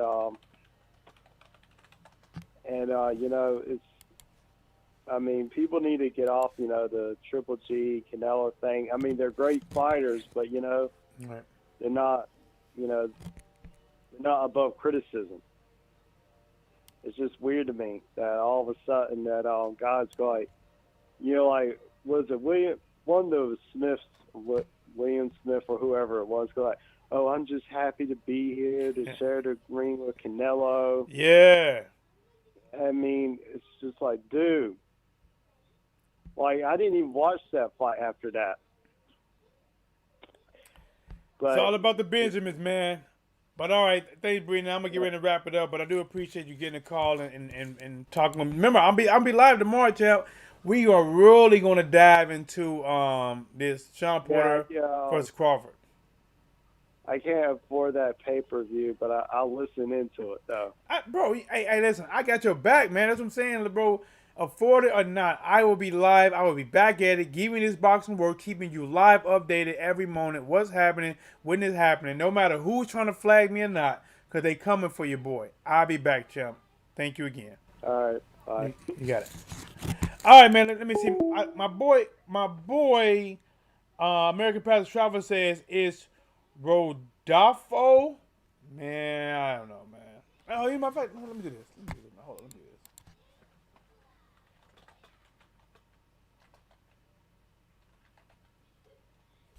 Let me see. Yeah. Oh, let's mute that. Oh, is it Drodolf? I don't know. He says Andrade should call out Danny Jacobs. Danny Jacobs ain't fought in about a year, and I think he had a split decision with was it Rosario? No. Who was that he had a split decision with? If that Gabriel was Gabriel, something like that. Hold on. Do we have the correct pronunciation? I don't know. Tell me. Rodolfo. Oh, see, I can't roll my R's, man. Rodolfo. I can't roll my R's. Listen. Rodolfo. Man, I give up, bro. Y'all got me messed up, man. Hey, listen, I'm going to work on my Spanish more. I am working on it. I got my Duolingo app. Y'all know I'm doing it. I'm not rolling them R's. You know what I'm saying? Let me see. Where's my Duolingo app? Gotta remember, guys, smash the like button, subscribe to the channel. We will be live tomorrow, man. We're going to be live. So far, I don't think I got flagged. I'm pretty sure somebody is trying to flag it. They probably trying to figure out something. Oh, I think we got 5 seconds of audio there. Let's flag them. Let's get them out of here, guys. Let's get them out of here. All right. Let's see. There we go. Let's get them out of here. That's how you pronounce it. See, I gotta get it. Here's my